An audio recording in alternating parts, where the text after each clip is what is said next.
Well, I do want to welcome you to Jordans and Jazz. I got a special guest today, Akuro. What's up, brother? How you been? Man, blessed, Chilling? man. Chilling, working hard, trying to stay healthy, Right. trying to stay creative, and just live life at the same Well, time. well, let's start out with so we met.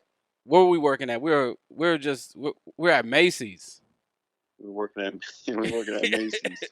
Working at Macy's, and um, Um, what yeah, we just just chopped it up or whatever, and you're telling me you're doing you was an MC. yeah, yeah. So This is how like did you get 2013. started? It's like 2013, 2014. Yeah, it's been a minute. Been a minute. It's been a minute. Wow, I honestly just remembered that from you bringing that up. Wow, it's been a while, man. But yeah, Macy's. So you've been doing music since then, or even before then. Even before then, I probably released my first solo project in 2012. I probably released my first solo project in 2012. It was a mixtape titled "The Beautiful Struggle." Um, I was like, I had some friends who was making beats. I used some of their stuff. I used some instrumental stuff, and I just was like, I just went and did it. It was like 20 songs, something crazy like that. It was so wild, like, Hey, just put but down I everything was, you can, right? I just put everything out. I was just like, feeling like that was going, you know what I'm saying, like going to change my entire life. I mean, it did, but at the same time, maybe it didn't do what I thought it was going to do, but it did maybe something even better for me. Right. Hmm So then after that, uh, And prior to that, oh, well, to actually answer the question, my first project was in 2012, but I was doing music since like '09. 2010. I did a demo in like 2010. I was releasing singles in 29, just to kind of like for my neighborhood and my community, just to see, even in high school, like I graduated in 2009. So I was like putting out little records then just to kind of like see what the school was even thinking. And it was like, I was just getting really cool feedback from people that I knew. So I was like, let's try to put something together. Put together a demo, shopped it around a little bit, gave it to some people, didn't sell it or nothing. But 2012 is when I released my first official project. 2012. Hmm And so what I mean, so kind of going back, like what since then, what's kind of been, so you called your project the one project, the Beautiful Struggle, Yeah. right? And going from that, what, I mean, how did that propel you forward to, continue on, even like you said that, it didn't do what you expected it to do, hmm but you kept going forward. hmm What was your motivation behind that?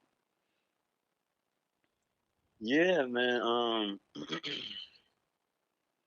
Good question. I think what propelled me to go forward was, um, I knew I had something. You know what I mean? Like I knew I had something deep down. I knew I had something, and I think also at that time, so I just had a real chip on my shoulder. Different, it was like I was trying to prove myself wrong. I was trying to prove people wrong. I was running off energy of other people.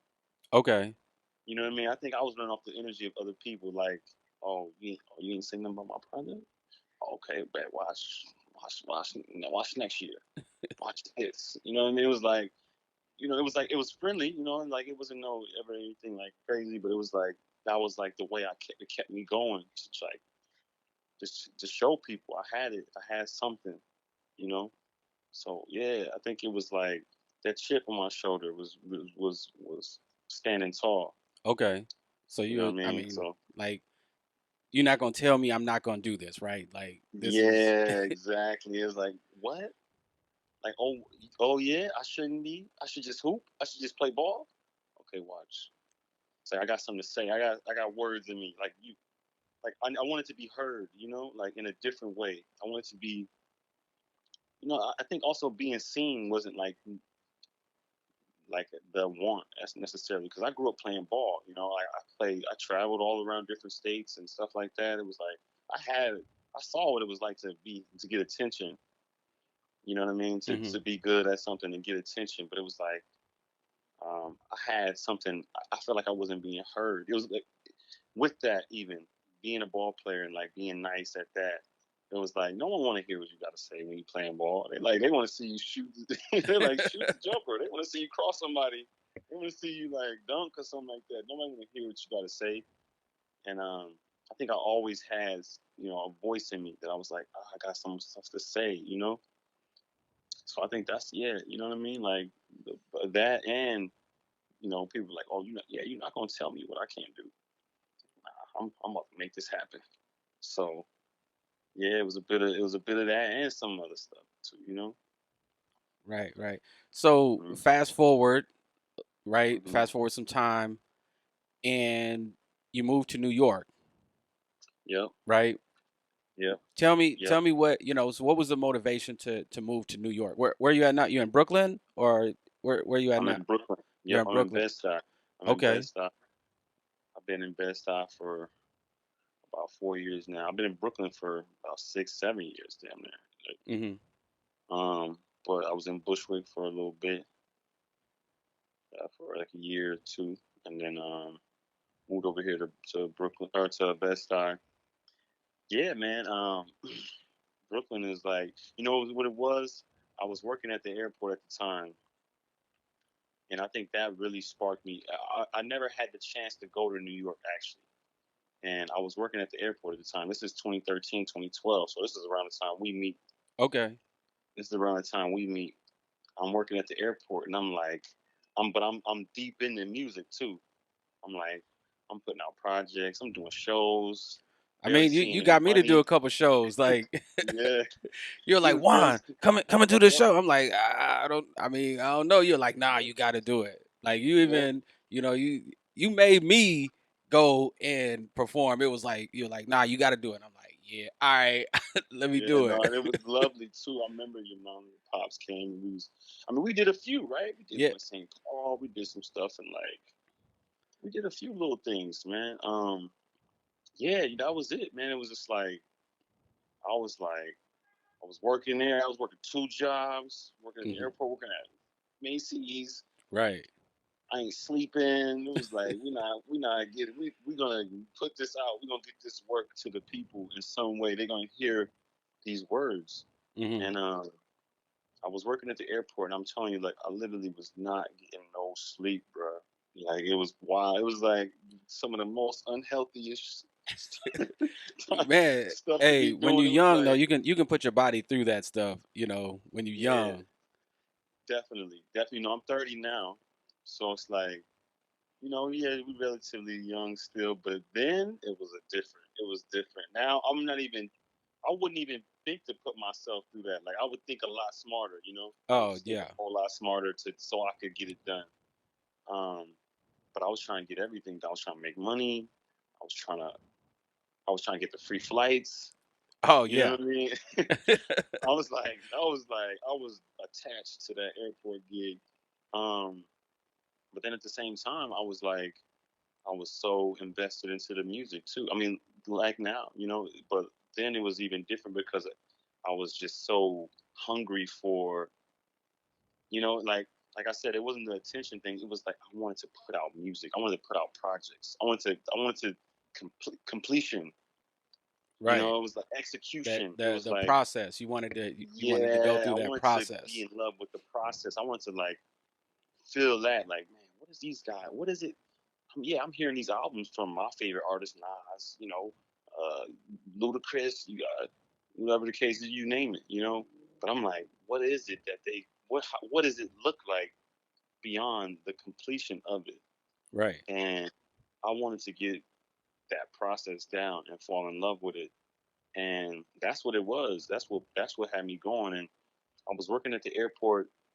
I remember, and in one of the first, like like maybe I was working there maybe a year, maybe they ended up letting me go because of some crazy, some whatever. It wasn't even crazy. It was like they just the airport job was mad toxic. It was so intense because it was like it's airplanes. You know what I mean? Like it's just that's enough to say. Like I even was looking. I'm like, they parking airplanes there? I'm like, damn, this shit crazy.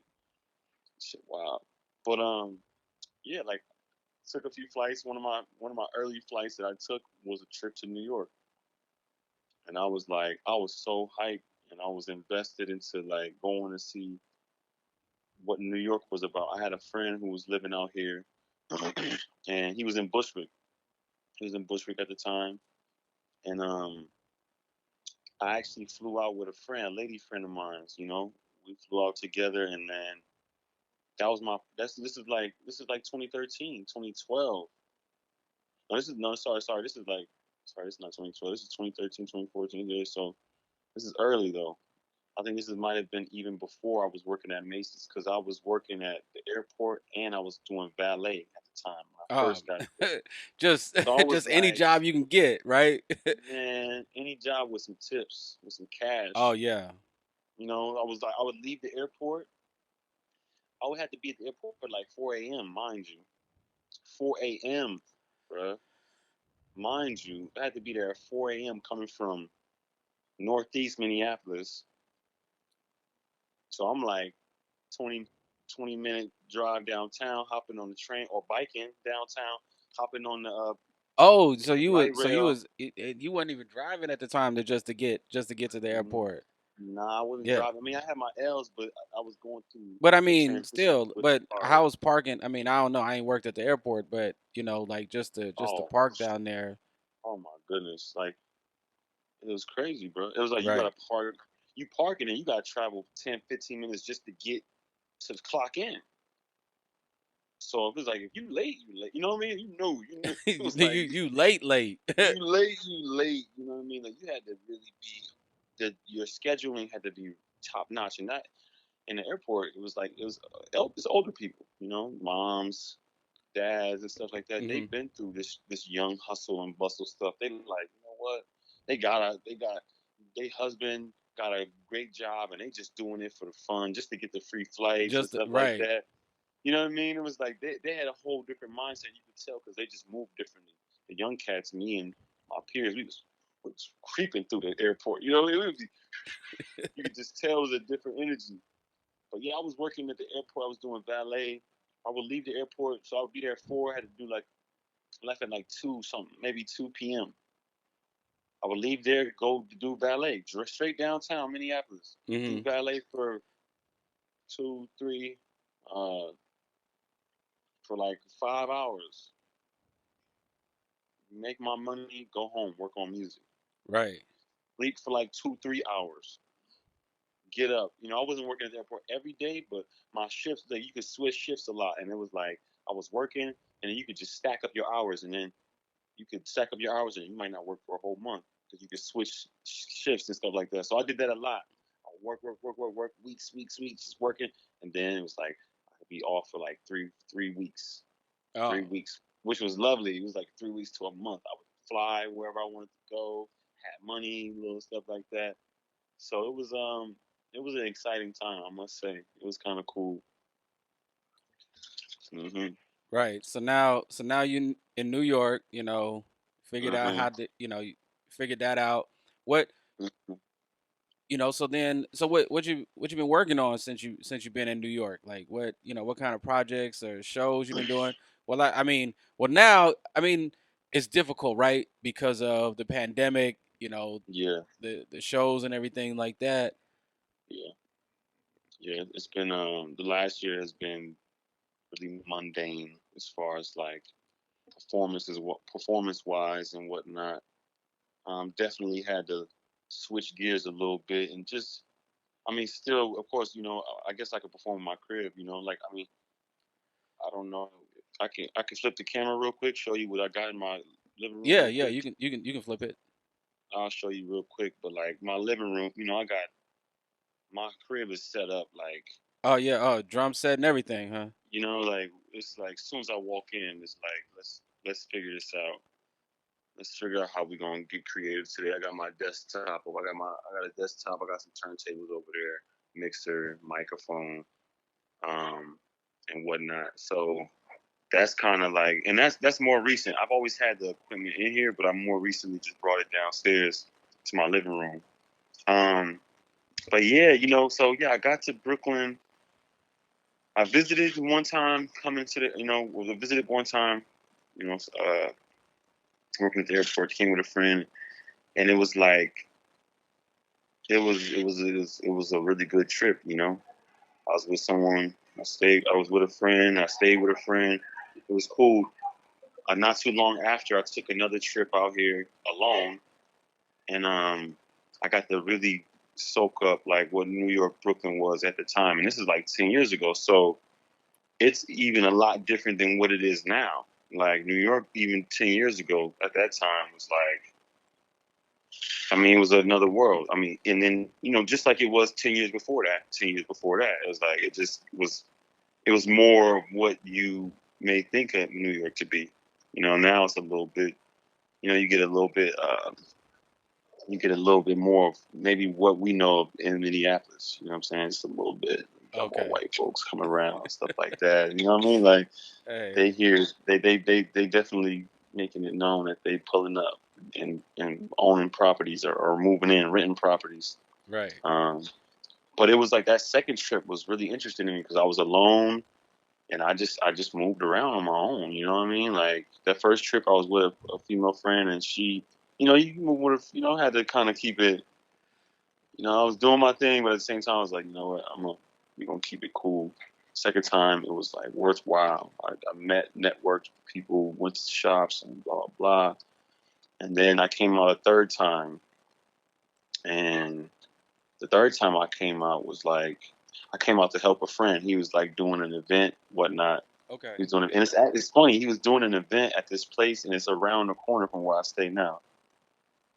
Really interesting. Like I go by there now, and I'm just like, wow, because like some really interesting stuff happened. It was like it kind of got wild, you know what I mean? But it was like it was something about the experience that was like it made me make that decision then and there. Like on my way back to Minneapolis, I was like, next time I come out here is on a one way. I just knew it, you know what I mean? Like I knew it. I told my friend who I had visited, stayed with, I was like, yo, next time I come out here, like They I'm on a not one coming way. back, He huh? like, I got a room. So I got a little room. I was like, keep it open for me. You know what I mean? Six months later or so, like I might have moved out to New York. Mm-hmm. And as far as like what I've been working on, yeah, like I moved out here. So I moved out here 2015. This October 2015, actually, that was Okay. when I landed. October 2015, October 30th, 2015. So it was the day before Halloween.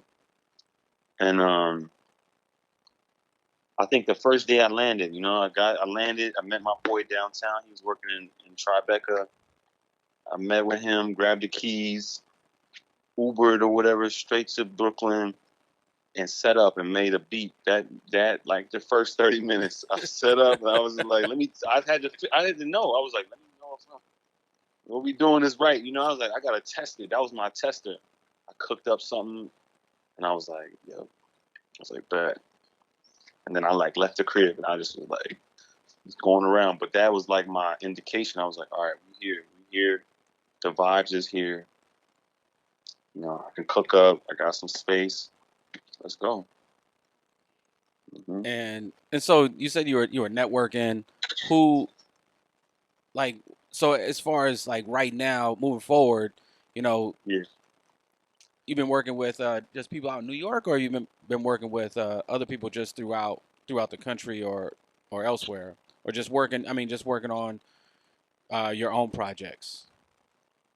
Um, yeah. Since 2015, I would say I probably released like maybe four solo projects that have released. But in the midst of that too, you know, like the networking has been amazing, man. It's been wild. You know, I've been meeting so many different people. I met label heads. I met Leor Cohen. You know, a lot of cats know Leor. You know, he was head of Def Jam. Now he Yeah. with YouTube Music and 300 Entertainment and whatnot. And it's funny. I remember meeting him.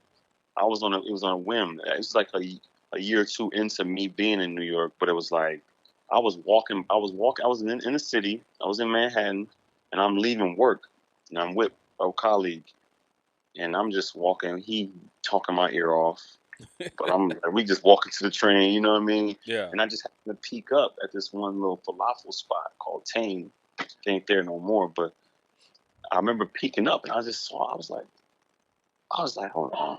I was like, nah. I was like, I kept walking, but I was like, and I was like, he's a tall white boy. So I was like, yo, come with me real quick. Yeah. You know, I brought him in the shop with me. I remember pulling up on Leor, and I was just like, I had a CD on me. I had printed up some CDs from one of my recent projects before moving. I had released a project called Love EP. I produced it was produced and released in Minneapolis, but I had CDs because I was selling them out the trunk at the time in Minneapolis. But I had some leftover copies. I purposely left over some because I was like, I felt like I was making that transition. So I was like, Okay. let me go out there with these too, so I can, you know. But this is like on the cusp of like the streaming. So streaming is just like taking off right now, and I'm like, Man, I'm walking streaming around. Ben take took off. You know what I'm saying? Like, Yeah. yeah, and I'm walking around New York with CDs, I don't and remember the like, last time I don't even have a CD player. I haven't had a CD player since like I don't know, 2010 or something like that. Maybe was the yeah. last So time. this is even before. I mean, I got the CDs because it was just like, you know, it was good to have a product or something like that. You know, people around the way in Minneapolis would buy them and things like that. But at the same time, no one was still like, this is 2014, Yeah. 2015. So it's been a few years since the CD players was being removed from vehicles. People getting them removed, and then new vehicles don't even got them. So I remember pulling up in there, and Leor, he in there with his kids and stuff like that. He in there with some young kids and stuff like that. And Okay. he probably was looking out the window to see if he was, you know, not being followed or something like that, whatever the case is. And I just happened to get a glimpse of his face, and I was like, oh, come up in there with me. I went up in there, and it was like, I'm like, yo, Leor. And he's like, and he's just like, he said, what's up? You know, he's Leor from Brooklyn. Okay. He from Brooklyn. He like, you know, he probably from, you know, another part, like it's a little more money, but like he from Brooklyn, you know, so he know to talk. And I remember pulling up, I'm like, yo, I'm like, I spit, man, I produce, I got some stuff, man. Like, you know, I ain't say like sign me, but I was like, huh, like, let's go. Well, what's up? Like, what I gotta do? Right. And he like, I pulled out my CD. I'm like, huh? And he looked at the CD. He didn't even take it. He looked at me. He give me the up and down. He like, you are you nice? And I was like, oh, it's the first. You know, this is one like obviously people like you know ask if you good and whatnot, but he was like, are you nice? You know what I'm saying? Right. It was Hey, such look, a cause he gonna give it to you straight. he gonna give it to you straight. You know what I'm saying? He like I don't want to know like if you can make beats and rap and shit like that. Are you nice? You know what I'm saying? Like I don't have time for motherfuckers who just rap and shit like that. He like, are you nice? And I'm like, you know, he kind of pulled me back. I'm like, oh, what? So my ego coming up. I'm like, yeah, what's up? Like I was about to start rapping for him.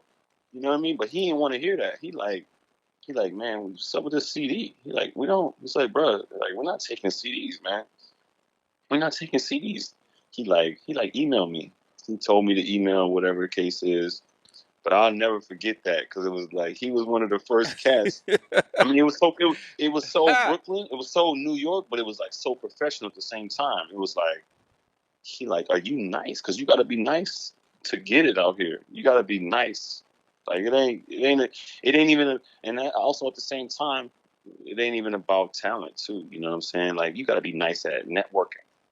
You got to be nice at putting yourself in the right situations. You got to be nice at knowing like, oh, I need to be over here just in case so and so.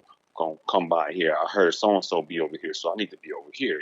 I might just get a job in an area just because of the location. Right.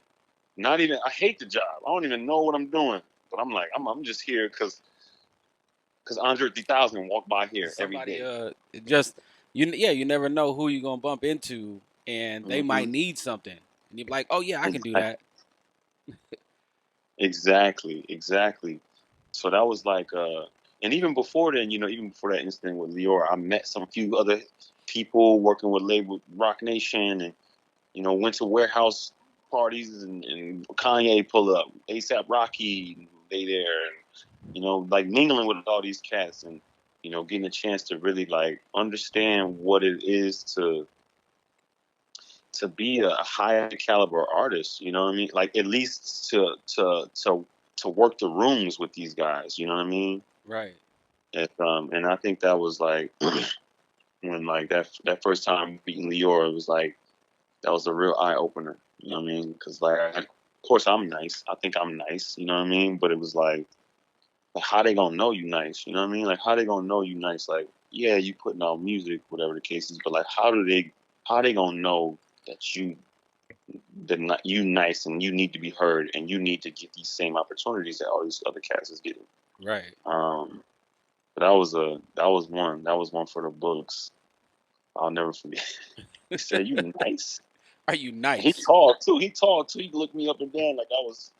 He He like tall, and then he he sized looked me at you up like like you was oh short, huh? yeah like he like I was a little dude. But also just he's seen him. LL to Jay Z. He's seen him, so he looking at me Yeah. like, let me see, what his stance like? Look, you people, are you about this? You know what I mean? Like, so he probably had all type of questions in his head, and I and it's funny too to even elaborate on that. He's told me his email. He told me his email. It was like I don't know if I should say it because I'm. Look, I mean, I don't know. Shoot, and then, that and then, ain't on me. I ain't gonna get. Look, Yeah, I ain't he gonna. act like everybody. He gonna be wondering like how my email get out. Like nobody gonna know. Right, right. No, true, true, true, true. But like But everybody knows your email. If you got a right. At this point, yeah, at this point, everybody know the email. Like, like, but there's no way people don't know his email. Like that's, yeah, I no, mean, completely, that's a completely, quick Google search. completely. Especially now, yeah, especially now, it's out there. Um, but he told me the email, and I was like, it was like 300. It was like Leor at 300.biz, and I remember like that year after that, I was emailing, I was sending emails to this email.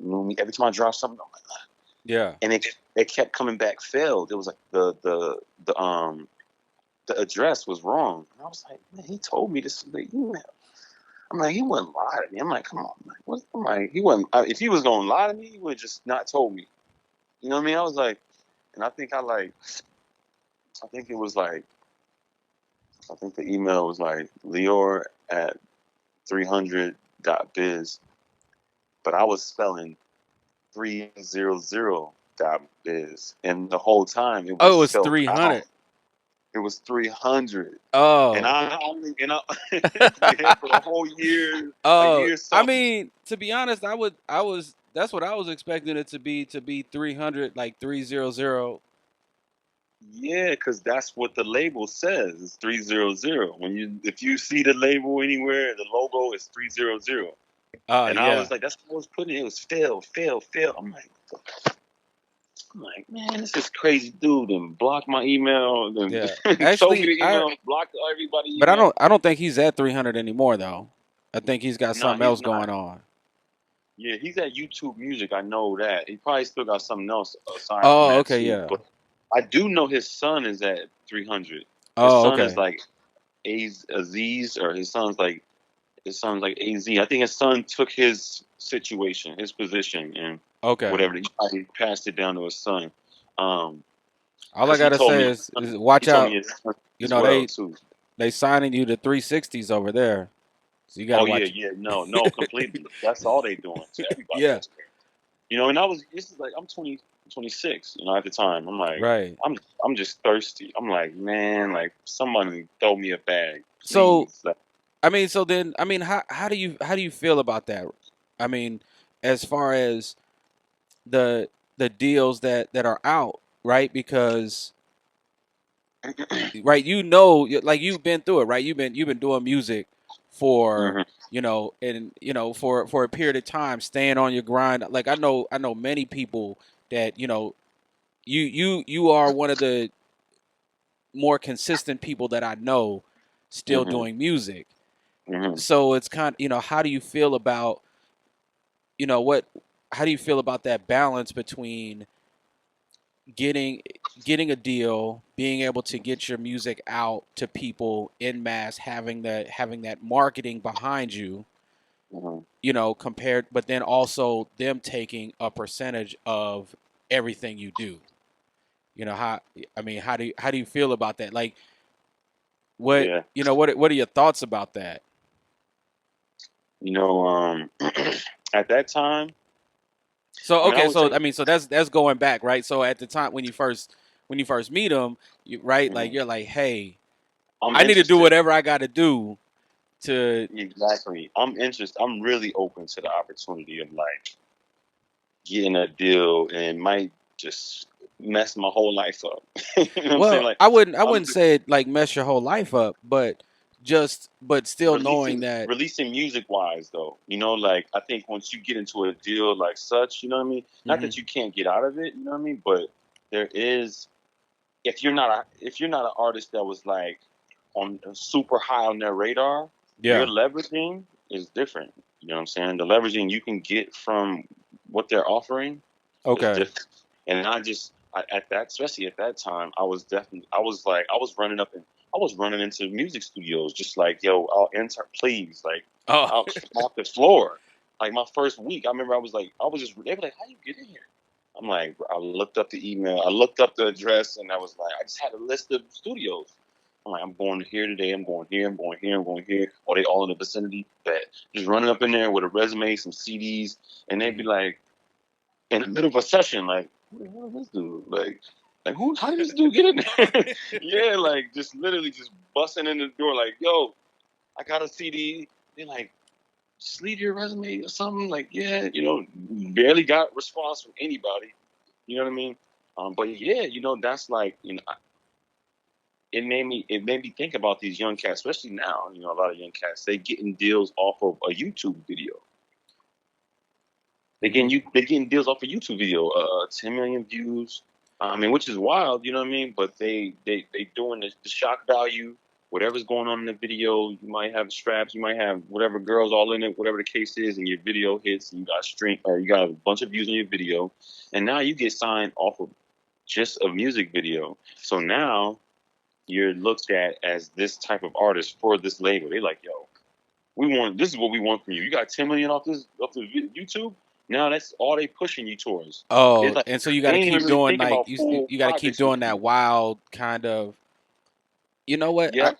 But I had a conversation with somebody, and I mean they asked me, what are my views about, the music industry. And so my take on it is I I would put I would put money into creating a music video for YouTube before I would do just like one or two Mm. singles. I would take Yeah. I would take the money in to create a video to You have saying on label YouTube. wise, if you're a What's that? label, or if you were an artist. If I was an artist, that that's where I think that's where I would put most of my money, like most of my Especially right resources. now. You're saying right now in Right this now, time. I'd put Yeah. Completely. Completely. I I'd mean, put most of my resources, yeah, into creating a video, creating music for the video. Like mhm. instead of instead Creating of music just for this type of video, like that's the whole trajectory is like we're yeah. gonna make this type of song. This type of song does great on YouTube. Hmm. The video, this Even type of video is great for YouTube. Well, And usually those videos are a lot. I'm gonna keep it real too. Those videos that these young guys are making, they ain't no scene. There's no layout. They ain't no model. It's like them and they people, and they yeah, just doing what they do, and they acting how they act. And so the budget even that goes into that, it ain't that much. it ain't that much. It ain't that much. So even from a label standpoint, if this is the artist that you are, this is how you got it, they get to invest a lot less into your product.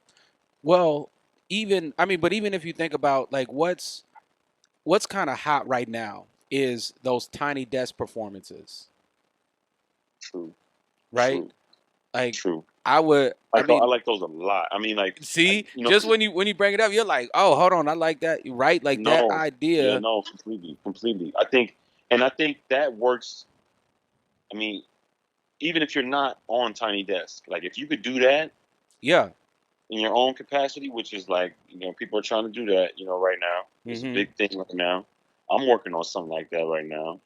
Um, yeah, that if you can work on that, if you're if you're like a hip hop artist, you're a rap artist and a trap artist, whatever the case is, and it like any artist, any artist can be successful at that. But I would even say more so. No, you're right. No, no, you're right. Any artist could be successful. You could be any type of artist. Rap, you could be Lil Durk, and you do a Tiny Desk, and they're gonna love you 10 times more because they're like, whoa, wow. yeah, They're gonna be like, wow, it's like the diversity, in a sense. But I would even say more so for like these younger cats, they're really successful at doing like that might work for them after they get their YouTube on. They get their YouTube on. They stream on yeah. YouTube. That might be a lot successful because then they see like, oh, you could do this. But I think for artists like you like what Shelly. I mean his name is Oh, Drums, Big Dram, Baby Drum, now yeah, with Shelly. Dram drop. I man, look, his album just came out, man. That's like my favorite album. I mean, he's I like ain't one of even my favorite artists. I ain't even heard the album yet. I knew what he was up to. I mean, I knew what he had back when he was Dram, when he was just Yep. Big Baby Drum. Hmm. I was like, okay, wow, like he had you could hear it in him. You could hear the voice, the music and the videos were a little more like you could tell it was appeal to something else. Yeah. And then maybe that was the label. Maybe it was a label. They're like, yeah, do some young shit. You know what I mean? Maybe they were like doing that. Hmm. I ain't heard from him in 3, 4 years. You know what I'm saying? I ain't heard nothing from him in like 3, 4 years until recently. Yeah, he And well, he he's did one single. He did one single. That single came out, I want to say like a a while year and ago, a right? half ago with her. Mm, I think I might have heard this. man, that And song. you see the transition though. You see Yep. what I mean. It wasn't that he couldn't do this, but you could tell something in him switched. Where it was like maybe it was label stuff. Yeah. That stuff was Drake. They said Drake stole his sample and like Yeah, I like don't. Yeah, I don't know. overshadowed his success and everything. And it like brought his numbers down and whatever the case is. Hmm. I forget the name of that song, but whatever the case, we know what I'm talking about. But now, then he came out recently with this little Tiny Desk performance kind of. I don't know if it was actually Tiny Desk, but it was like a performance. And my man is like, I'm like, man, I'm like, yes, I'm like, this is what. I mean, that worked for him. What was going on before worked for him, and so he's one of those exceptions. I feel like like that worked, Hmm. but something about him internally, he wasn't feeling that, or I'm guessing Yeah. his integrity. Something about that was like it's not a. He changed his name. Um, the style of music went further to that little glimpse of what we saw, and I think he's going to be even more successful now than he was Yeah. Like let me see, cause then. I mean, yeah, I ended up the Shelly, yeah, formerly known as Drum or Oh, whatever, so is man. that his name, Shelly, formerly known as John, or is that Yeah, the that's album? what the actually. I mean, that's what it says on the album that just came out, and it's a self-titled. It's the self-titled album. So You know what I'm saying? So, and I love what I only heard like one record. I saw a performance and I was like, oh man. I was like, yeah, that's special yeah, right there. that's the single is called, or the single is called "The Laydown." to lay down. Okay. Yeah. Yep. I mean, Man, you congrats. look, I think That's that's when legacy. I didn't realize that her played the guitar, but Oh, yeah, she does, right? I guess yeah. I figured it out when she popped up on stage with D'Angelo for the Oh. verses battle. Oh yeah, yeah, yeah, cuz she I think came she in. pulled up the guitar in a little bit too. I was like, Yeah. oh man, her is like, yo, if I see her, I might just bow. For real, bro. I might just bow. I might just bow down straight up, like just straight up, like Man, yeah, just she's yeah, special. she's a great. I mean, she's great. Like I And said, but if you she just won an award too, didn't she? Did she just win like oh something like man. she just won an award or something like that? Like some I just saw I was watching somewhere she just got awarded something. It seemed pretty serious, like beyond music even. But but yeah, I think that's kind of like how I see it. Is like, I think he's one of those exceptions for people who can kind of like do both. You know what I mean? I'm not saying everybody can't do both. Like Mhm. have that moment where they're doing like just videos and like because drums videos were crazy. They were mad interesting. They were mad interesting even before he changed his name. Mhm. And now he's kind of you could tell the musicality's come to the forefront. Yeah. And now he's like one of those artists where it's like you want to see him in a Tiny Desk sphere. You want to see Yeah. him in that Well, type of realm. what And my the reason why I mean, but the reason why I said that, like I put my resources into the, like a video YouTube because that would that would be a way for I mean, I'm thinking more of like promotion to where it's like, mhm, hey, this is because you can see how many people are watching the video and you can say, yeah, hey, book me for a show. yes, yes, Because that is one of the fastest ways to know how you're resonating with listeners. yeah, You don't need no. You don't need stats is right there. 11 million views. yeah, It's like it's clear. It's day. it's What's clear as going day. on? Like that's the that I mean that was the reason why I mean I was like I needed to make the change from just having my podcast on Spotify and Mm-hmm. Apple Podcast. I needed to not only have that, but I was like I need to get the video a video out. Mm-hmm. You know what I mean? Like I need some Yeah. visual to go along Mm-hmm. with it, right? Like Yeah. that was be I mean just as far as the where things are going because Yeah. I mean okay, so how I started doing music was right like I was just thinking about like hey let me what can I create as far as right a beat like what can I create Mm-hmm. and things morphed into me being able to be a performer. Like I can, like Yeah. I can go out and I can do a show. Or I could, I can play in a band or I can do a solo gig or something like that, right? Like Mm-hmm. and but my passion was really to be like, like in a studio making beats, right? Like Yeah. that was kind of like my passion, Mm-hmm. but that the way that because of streaming, right? Because we have these phones which are just a big record store, right? Like nobody's really buying the music, but Yeah. people But they still still, but they people still still want to want see it. it. They still People want still it. want to see. They still want to see it, and they Yeah. still want to consume it. They still want to consume it, but they're consuming it a different way, right? That's but that's beneficial to the artist. Like so what's beneficial to the artist is me what I think is that it it moved back to the way things were in the 30s, 40s, 50s, and 60s, to where you had to go and you had to go. You wanted to go see the performance. You Yeah. wanted to see these people live, Yeah. and that that's like the 100%. and 100%. that's where that's definitely where I think you want to be is to being able to I mean you still but you still have to create music like as an MC, right? You still got to Yeah. come up with with the music. You know what I mean? Like you still got to Still have got something. you still gotta have that. You still gotta have that in the studio. You still gotta have that. You still gotta have that drive in the studio, Yeah, just as as having it with the camera on you. right. You know what I mean? But if you think about it like this, you know what I mean? Maybe a lot of MCs don't get the chance to have this same aspect. I guess it depends on how you're multitasking and how you're spreading out your time in the studio. But if you're in a band or you with some, with some guys who can play and y'all jamming, y'all in the studio, y'all jamming, and that's how you create. Yeah, Then y'all should be recording that.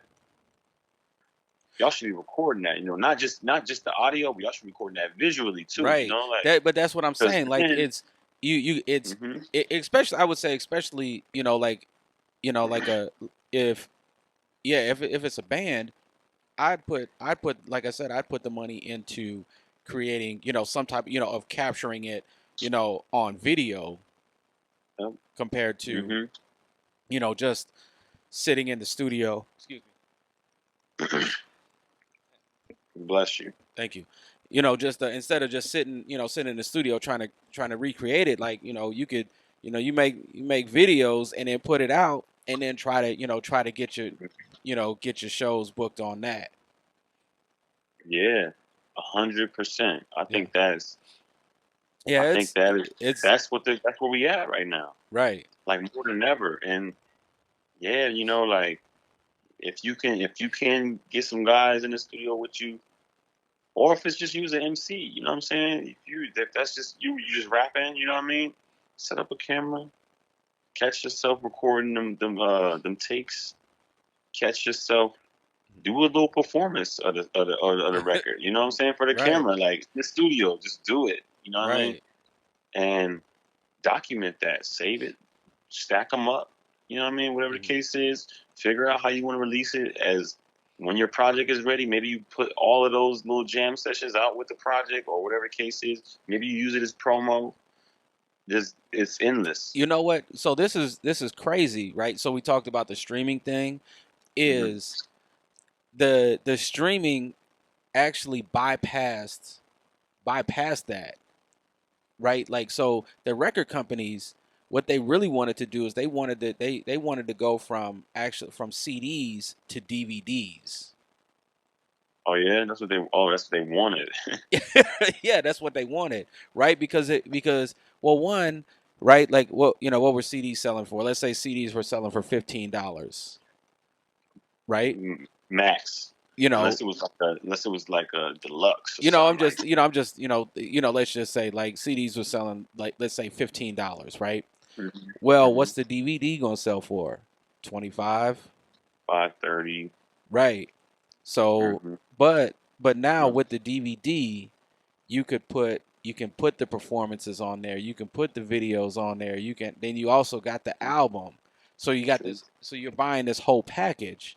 Well, And we've seen this before too. We've seen it done by yeah, a few, a few. I can't even off the right. top of Oh my head. yeah, I like can't. if you think about like what did Beyonce do? Beyonce, right? She Yeah, she releases but it's now streaming. So I mean, you could still do it. Like so like the it's a whole package, right? It's the video, it's the music, it's behind the scenes, it's yeah. it's everything. Like but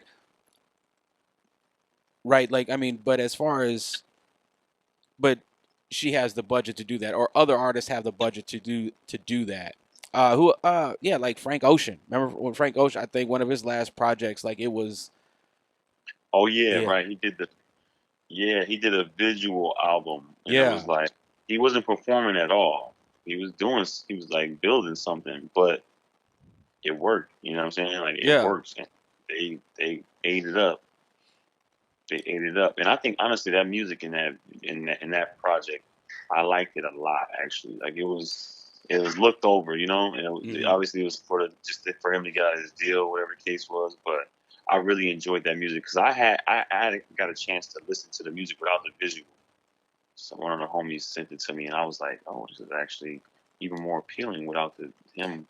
doing Yeah. whatever random stuff he was doing. But I mean that, yeah. Um, So, but and it's then he put tricky out that though. other album. Yeah, I It's agree. I think. it's tricky to navigate all those avenues to, Hmm.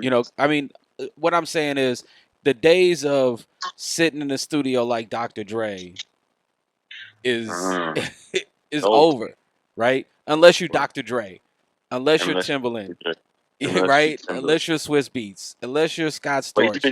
But even Timberland, he got master classes. He's recording everything now. Yeah, He's recording everything now in the studio a lot of the time. So Dr. Dre is an exception because he probably won't ever do it. Does he need to? Is he, like, he's yeah. like his mind He's is still somewhere gonna else. He probably if not you even. I He mean, probably not even. He probably not even in the studio every day like he used to. You know what I mean? Maybe not, or I don't know. well, But he might be, Timberland. but you still coming with 50% of your budget to work with him though. Oh yeah, completely. He still know what he's doing. He still know how to. He still know Right. something that all of us will may not ever know. You know what I mean? But yeah, I agree. I think you're right. The days are over for that, and I think I remember. I remember. I mean you have to be in the studio. You have to do some recording in the studio. Like the studio is still going to serve its purpose, but the the purpose of to create, just a project for, consumption. I mean, what, like let's say just to put on, a streaming service, it in my opinion, I don't think that's the most, that's not going to be the most beneficial for you. The, the, some type of visual, right? You need some type of build up beyond before that. You need Yeah. something. If what we're doing like now, like even Nipsey, it was like, I mean, look at my man. He built up his whole career, Hmm. didn't release no albums. Everything was mixtape out the trunk, whatever the case is. Yeah. The point where he makes it to the point where Victory Lap gets sponsored by the label or he gets a deal to release an album on the label. Hmm. And they put everything behind that, and it was like one of the best albums I've heard in a long time. Like it was one of Yeah. like and then he even talks about it too. He was like, what Master P told him, like, yeah, leverage yourself. You know what I'm saying? Like, wait till you get that money from that label Well, because they gonna come. but the piece was is that he built up that following, right? Yes, he built up the following. Yes, Yeah, like that's I guess and still that's with the I video think and still it's with the videos, that's what I mean. Essentially, the videos will do that, but yeah, even beyond releasing the videos, you should be doing that. You know what I mean? To yeah, like, so there is a point because, like, yeah, even at the same sense, we're doing video albums. You know what I'm saying? What if a deal ain't what you want? What if a deal ain't necessarily what's on the front of your mind? You know what I'm saying? What if you have a following? What if you, by doing these performances and releasing these videos, you build up a following from that? right, You build up a million followers just from that. Now you like, yeah. At first, it was like you was trying to do this to get the label's attention, but now you like, do I even need the label to like? What's the point?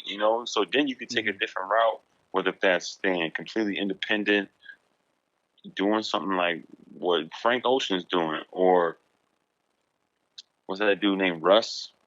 oh Some yeah. he's I don't even know his whole situation necessarily, but um Well, my guy, something, what was yeah, he like releasing? right now you don't necessarily know at who is on, who's got like a, a major recording contract, who's on a major, record deal, or who is doing stuff independent.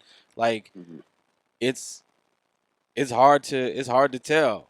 sometimes. Yeah, a lot of cats are saying they're independent, but they really like got distribution deals. Yeah. So and for the industry, a lot of people consider that as independent. Well, They still that's but independent. I so I question that. I'm like, why would you need? I mean, why would you need a distribution deal at this point? Everything's digital. Why you need it? I mean, even to the point of like releasing vinyl. Like Yeah. I'm getting some quotes on vinyl right now and things like that. And I'm like, Hmm. why would you really need? You know what I'm saying? Like money was really scarce at a time for a lot of people. You know what I'm saying? It was Yeah. like, you know what I'm saying? Like it was really scarce for a lot of people. I mean, it still is in a lot of ways. You know what I mean? Man, But the like, vinyl, man, the I'm, vinyl is man. That's a but that's great merch to sell. At your show, like the vinyl you see what is I'm saying? is And it's come back around. You know, I know cats, some MCs who selling vinyl for 200 a pop and up, yeah, selling out, yeah. I selling out, and that's strictly off of the fan base. They know if they pricing it, it ain't that the music it took. It ain't that it took. You know, they pressing up 200 copies, 200 a pop for 200. that yeah, that's You raping the market right there. You know what I uh mean? I want to say one of the last shows I went to, before the pandemic hit. uh I went and seen Big Crit, and like, Or where was I that mean, at? his that was at the Varsity here in Oh, Minneapolis. okay. But I think yeah, like I think he was selling his album for like $40. I'm like, wait a minute, Okay. I just got somebody else's album. They was selling it for 30. I'm like, Oh, I I'll go find it somewhere else for yeah.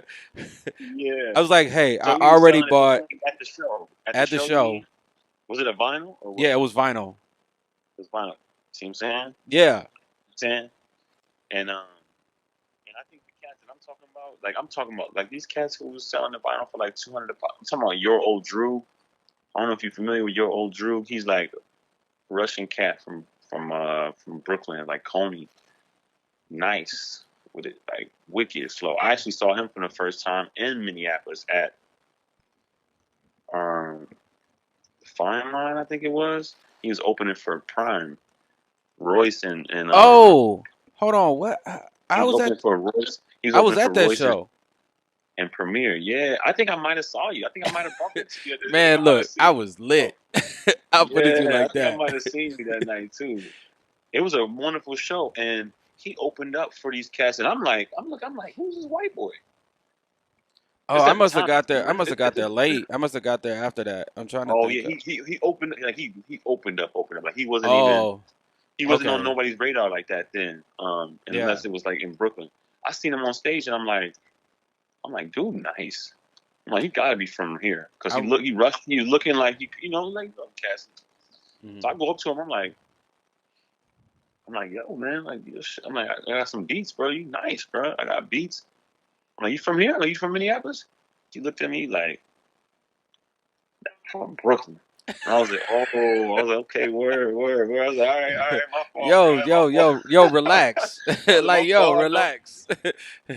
Yeah, he like, Like, I'm like, man, like, hold okay. on. I'm Hey, like, but I swear now I when you seen you say, before down here, you know. hey, when you say you from Minneapolis now, that hold a little weight. It's a little different now. I was just gonna say that now. I was just gonna say, like, you say you from Minneapolis now. It's a little Cats is different. like, oh, they might be like, okay, they might give you a little love, you know, in the chest, you know, put their chest out. But he Yeah. was there. This is like, yeah, this is before I moved, so this is like 2014, 2015, Yeah. and Yeah, back then, they still. they wasn't rocking with us. They was coming here to perform, and they was coming here to perform, and still wasn't giving no love. They're like, I'm here to rock the show. Don't even talk to me because it's weird out here, whatever. You know what I'm saying? Thinking about Prince. Everybody just thinking about Prince, you know. Yeah. Um, but yeah, Except for, I remember seeing him do his uh thing, and like, Yazin Bey though, he definitely give Minneapolis some love though. I'm Most glad Def. because I'm glad. Yes, I'm glad because, and I've heard him say it too. I've heard him say it before too. Mhm. And a side note from just real quick, Yeah. Minneapolis. I'm only in Brooklyn still because it remind me a little bit of home. You know, it give me this little something about it. Like, you know what I mean? Like, obviously Brooklyn's a Oh, lot bigger. I'm a It's bigger than it's well, bigger than St. Paul and Minneapolis put together. I'm gonna tell you why. Uh, the city designer, the person, I mean, back, like way back in the day, right? like whatever, like late 1800s, 1900s, or something like that. The city designer, the person who designed Philadelphia and Hmm. New York, designed Minneapolis. Yep. We might have had this conversation before because I've told people that. I've told people Hmm. that, and I think we might have had this conversation before because I mean, I knew I that. can't bring up the I can't bring it. Let me see if I Mhm. can find the person's name. You know, see if I got a Google search. I remember vaguely we might have had that conversation. Yeah, we might have had that conversation, and this might have been because I remember being at your crib and telling you I'm moving to Brooklyn. I think I was at Hmm. your apartment when I told you I'm like, yo, I'm going to Brooklyn. I think we had this a little bit of a dialogue about about that because I had visited a few times already, and then we was like working on stuff and back and forth. So yeah, no, but I think that is accurate. I think it is accurate. I mean, look at like Minneapolis got skyscrapers. Well, Minneapolis, one of the smallest cities in this U.S. that's mhm. has any type of architecture like that. I mean, I go to Jersey. I be going to Jersey, and I'm like, yo, Jersey don't even got it like we got it. You know what I'm Yeah, saying? Jersey right over the water from New York. Jersey don't they trying to build skyscrapers and buildings like that now, but yeah, like I'm like, I go over to Jersey, I'd be like, yo, Minneapolis is like the city. I'm not saying Jersey got it though. They music like Jersey is Jersey, so they got their own thing, and I got mad love for them. But as far as like the city layout, it's like Minneapolis is a lot more fun looking. You know what I mean? yeah. I'm gonna have to do a little bit more research on that, but I swear that's what I heard is that the because part of it, especially because so Minneapolis, right? Like it has the that whole park system, right? All right, so Yep. uh, the Minneapolis park system, and Hmm. that was I think I want to say that Philadelphia and New York both that it pulled from Yeah. their park I did some system. research on this not too long ago. I forget the guy's name too, but he designed parks in Chicago. Okay. Um, there's a few parks up here. The Parkway, Eastern Parkway over here. Um, um, yo, man, like I forget the guy's name, but even the architecture from the building I grew up in, Riverside Plaza. I think Ralph Sampson designed that. Ralph Sampson, he passed away recently, a few years back actually. He designed the skyscrapers over there, Riverside Plaza. He designed like a bunch of stuff in Chicago. Hmm. He was from Detroit or something like that. Went to Cranbrook, but like yeah, you know what I mean. It's like that. It feels so much like something that I'm used to. You know what I'm saying? That's exactly why I'm still here. I mean, I Yeah, love I Brooklyn. think I want to say. I mean, not. I mean, of course, not everything is the same, but I think just. I mean, because they used to call right. They used to say Minneapolis the Minneapple. Minneapolis, Yeah. to Minneapolis. I tell cats that they be like, "Oh, what?" I'll be like, "Yo, y'all gotta stop sleeping, man." Hey, they I'm like, "I hey, gotta stop sleeping, man." it is what it is. Minneapolis is like when you think about it, like because Minnesota is in between Wisconsin and the Dakotas. It's like, and then No one's pulling up. yeah, No one's trying to pull up. They're like, "Yo, it's cold out there." They're like, "Nah, bro." They're not trying to pull up but it's nothing like the Dakotas. It's nothing like Wisconsin. Wisconsin is like minuscule to Minneapolis, which is interesting because Minneapolis is little. It's a small city, yeah, Um, but yeah, man, like I think I mean back finishing up what I was saying about Drew. Like I remember seeing him on stage, connecting with him. He like, yo, email me some beats after he then tried to check me. He from Brooklyn and shit. oh He yeah, like, oh, he gave me his email, like whatever. I sent him okay, some stuff. relax, you from I don't Brooklyn, we think got it. yeah, he ain't tap in with me. But I remember my first weeks out here. I went to an event and he was there. I pull up on him. I'm like, yo, good. He looked at me, you know what I'm saying? He like, I'm like, I don't know if you remember, man, but I met you in Minneapolis and you opened up for Prime, and I asked you, you know, if you needed beats, and he was like, I asked you if you was from Minneapolis, and he was like, oh, Brooklyn. He was like, yo, funny as shit. He's like, I really remember that. He's like, I really remember that. You know what I'm saying? But Uh-huh. long story short, the reason why I brought him up is because he's one of those cats selling vinyls for like 200 a pop at this point in time, and he's with an independent label from like maybe out here, whatever the case is. They slang it and all that, and I'm sure all that vinyl money is him. It's his investment, and he's getting that back. I'm sure the label was just they're like, yo, we just gonna put the album out for you, like put it out on our label. You know what I mean? Like Right. simply that, like this is a foundation that you could use, and I think like that's even more independent than these cats signing distribution deals because the distribution you could get a distribution deal with Atlantic. That's major. You know what I'm saying? Yeah. They they're gonna pump out copies for you. You don't gotta worry about it. All you gotta do is make that back. Yeah, that's still the same thing in my opinion.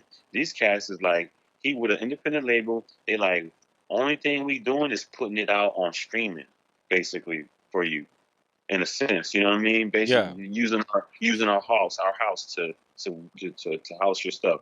And then he working with a few other cats. He working with some cats that he recently been working with. And I love these other cats too. Makami. Makami is a cat. I think he's from Jersey, Haitian cat. Wicked with it. He remind me of Yassine Bey. He remind me of Yassine Bey, like for real. Mhm. And the guy Fahim is like some cat from Atlanta. Wicked. They just making beats, they rhyming, and they just dump. And God Fahim calls himself the dump god, and because he releasing music like every week, Oh, like he, man, he you know literally who just dumping. He literally just dumping yeah, and you dumping. know who Like that reminds me of? Currency. currency, currency, man. Currency need his flowers right now, man. He needs his flowers right now, man. Because a lot of these cats just doing what they doing. Currency been doing it. Even when him and Wiz was tight like this, Currency went left. Currency went left. You know what I'm saying? Wiz went with the labels. Mhm. And like, and in my opinion, I don't think Wiz is making really good music like that. And I don't, you could account that to being whatever for whatever reason, you know what I mean? But Currency stayed down, But and I think his Currency, music figured it out though because he figured I it mean, out, he had record deals though. Like he was, and he had deals before. he, Yep, yep. I think that's what it was, and it didn't really work out Yep. the way that he wanted it to with some of the record deals that I think what was his But he stayed to it. He stuck to it though. yeah. He stuck to it, and like I think that's the real underlying lesson. Like from our Or conversation, even it's yeah, like or like if you get you like can go. E40, I mean, like when he drops an album though, it's just 40, like 40 tracks on the album, like yo, you know, like, but it's all him, yeah, all his money on his label, yep, all his put, everything. So anything that's coming back is coming back tenfold. And look at E40 shining right now. Like he's shining, he's looking good right now, man. Like yeah. he looking real good. You know what I'm saying? Like, guy, what he got the restaurant. You got some chicken restaurant.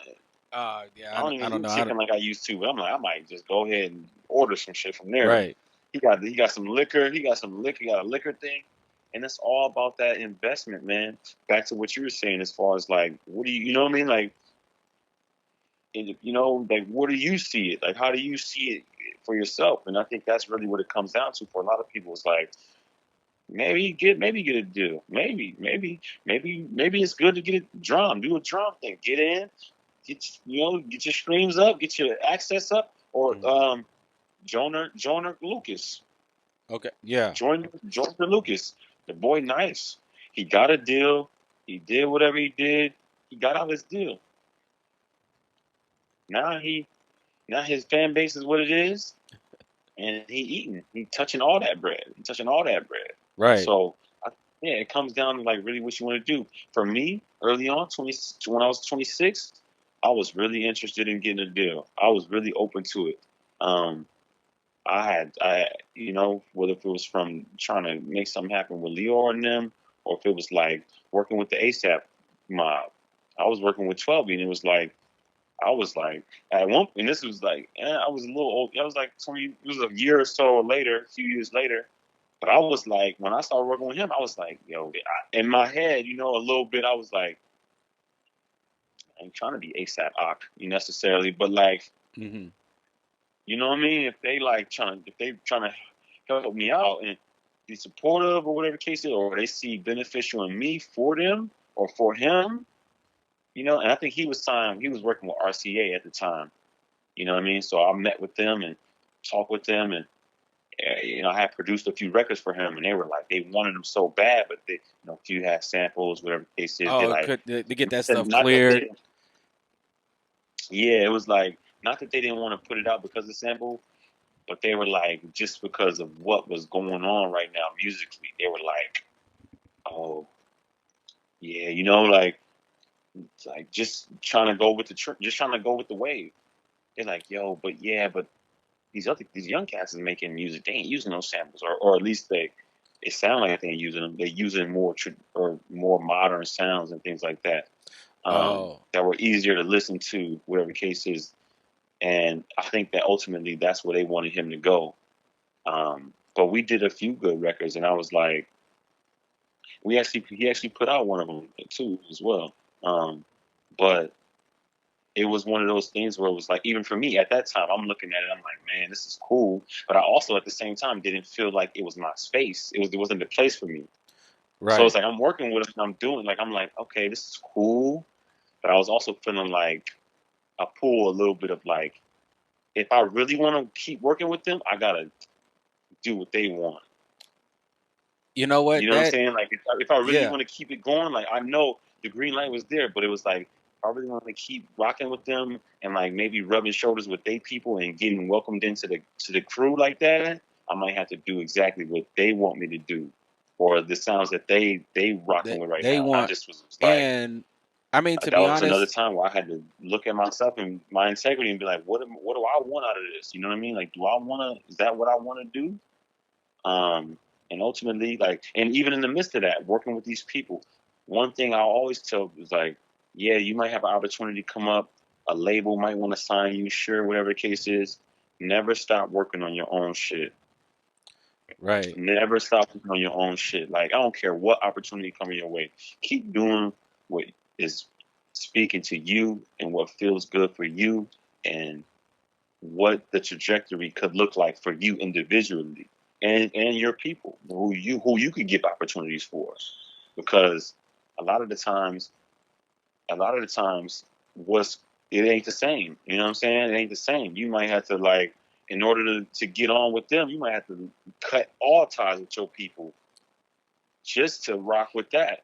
Oh, You know what I mean? Like you might have yeah. to cut ties and stop doing everything you were doing just to be on that end of it, just to be in that circle, just to be a foot further in the industry and things like that.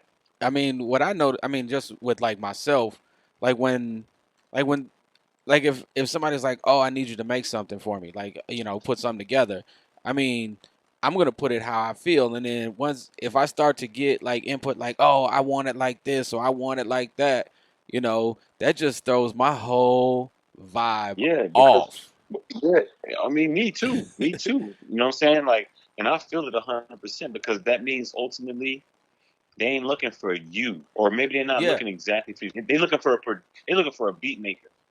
yeah, like somebody And that's they just looking gonna for somebody who's be, gonna put together some beats, some sounds, and stuff like that, and then they're gonna be like, "Oh, but do it like this." You know what I'm saying? And I think ultimately, as an artist, as a producer, as a musician, when you are solidified, regardless of the accolades, when you are solidified and you have a sound and you know your voice within your instruments, whatever the case is, I think that's what it comes down to. It's like, if you want to work with me, you know what you get in. You know what I'm saying? You're not gonna right. get a product and be like, actually, I want it like this.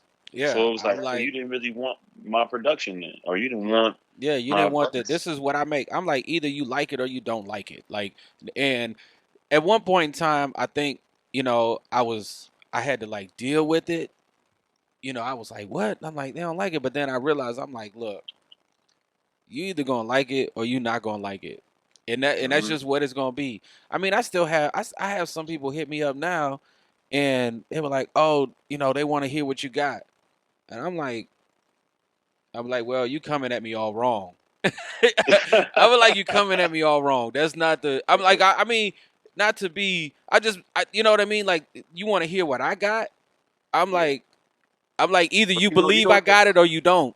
Like, or you don't. It's either you rock with you've seen it. So if you know, if somebody asking you like, oh, I wonder what you got, whatever the case is. So you've heard what I got, yeah, but you're not sure if it's for you or whatever. So you don't really want it. You know what I mean? yeah. Like, I agree, but also what I realized I too. mean, but it's also like, I mean, I don't need to live in that space anymore. You know what I mean? Yes, yes. And that's, I mean, I think I mean, I was in that space for a good period of time. But Hmm. I just know, I mean, but I noticed that when I was making stuff, like, it was a lot of people like, oh no, we want it like this, or no, can you make it like this, or I don't like that, and I'm like, man, I'm like either my shit suck or it just, what I'm saying, it is what it is. Hmm. But Hmm. this is Yeah, this is what I and put together. yeah, and I think also too, it's like, no, I think that's complete. But I was gonna say, what I really think too, what it comes down to is like, Mhm.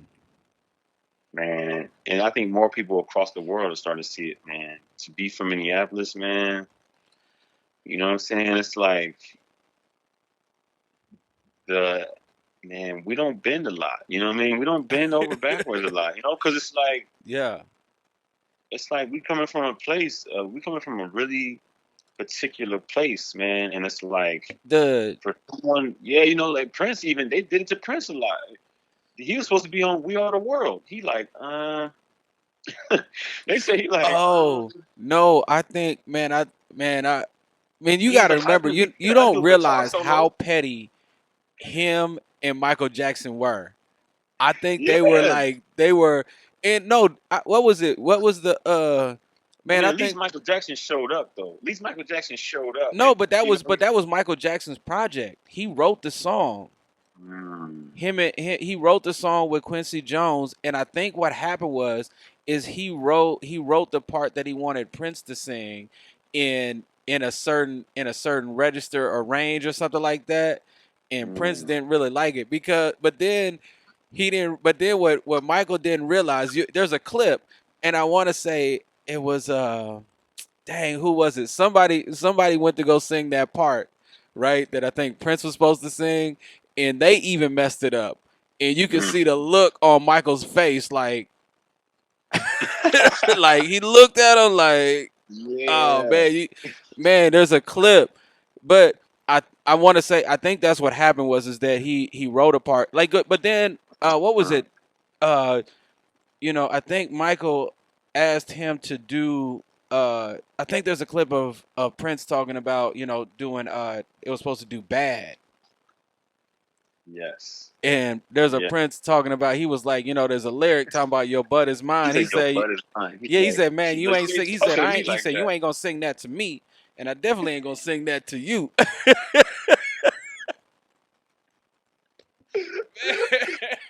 He did Man, though. I you remember gotta seeing that clip. you gotta remember, like, man, they were it, when you go back and look back at like the clips, I mean, they were both petty to each They other. were, Like they they would were do so some petty. real slick. They would Yeah, do some yeah. slick Oh, shit. I wrote this part for you to sing. You know what I mean? Can you can you Yeah, sing this part? You know damn well Prince ain't finna sing nothing nobody wrote for him. yeah. So You know he what I mean? didn't do But that's also, but I mean, obviously Michael's. I mean, there's most of their success was it's crazy, right. They But I think even Prince, even more so, was like I think Prince turned down a lot of things. He turned down a lot of things. I think Michael might have he might have a better chance to say what he didn't. He just had. I think he had a little more control over certain things. And it was Yeah. like Prince was always asked to come into something or be a part of something, and it Well, was like, but that's because you know, Prince I was look back at it and always like, Prince was I mean, but Prince was doing his own thing for a long time. Actually, he exactly, was one of the first very, artists. He was one of the first artists to really embrace like putting the music out, using the internet to put his music yep, out. Like he yep. was And he put out so many albums. You know, I just yeah. recently on his passing You anniversary, realize like how many albums he I'm like, had. I went and on title and I'm looking, I'm like, my man, I didn't even know he had made an album called Minneapolis Sound. I didn't know Q-Tip was on the album. Oh, yeah. I didn't know he did a record with Q-Tip. I'm like, what? And it's nice. The whole album. I'm like, what? You know what I mean? Like, yeah, he was just putting out music a Yeah. lot, and like that's what I think this is also what it is too. Along parallel with the visuals aspect of it, if you can get parallel with the visual aspect of it and the releasing aspect, man, I don't think you can lose at all, bro. I don't think No. there's no losing for you at all. Yeah, it's I don't think there's a way to lose in well, that because that's the I think like I said, but that's the great thing is that I mean the things have shifted, but there's so many I think there's so many more opportunities for you to get your music out there too though, right? yeah, Like like you said, like Bandcamp, you can go back I mean you could I mean one you can get your music out on all the streaming services. Boom. Get your music out there.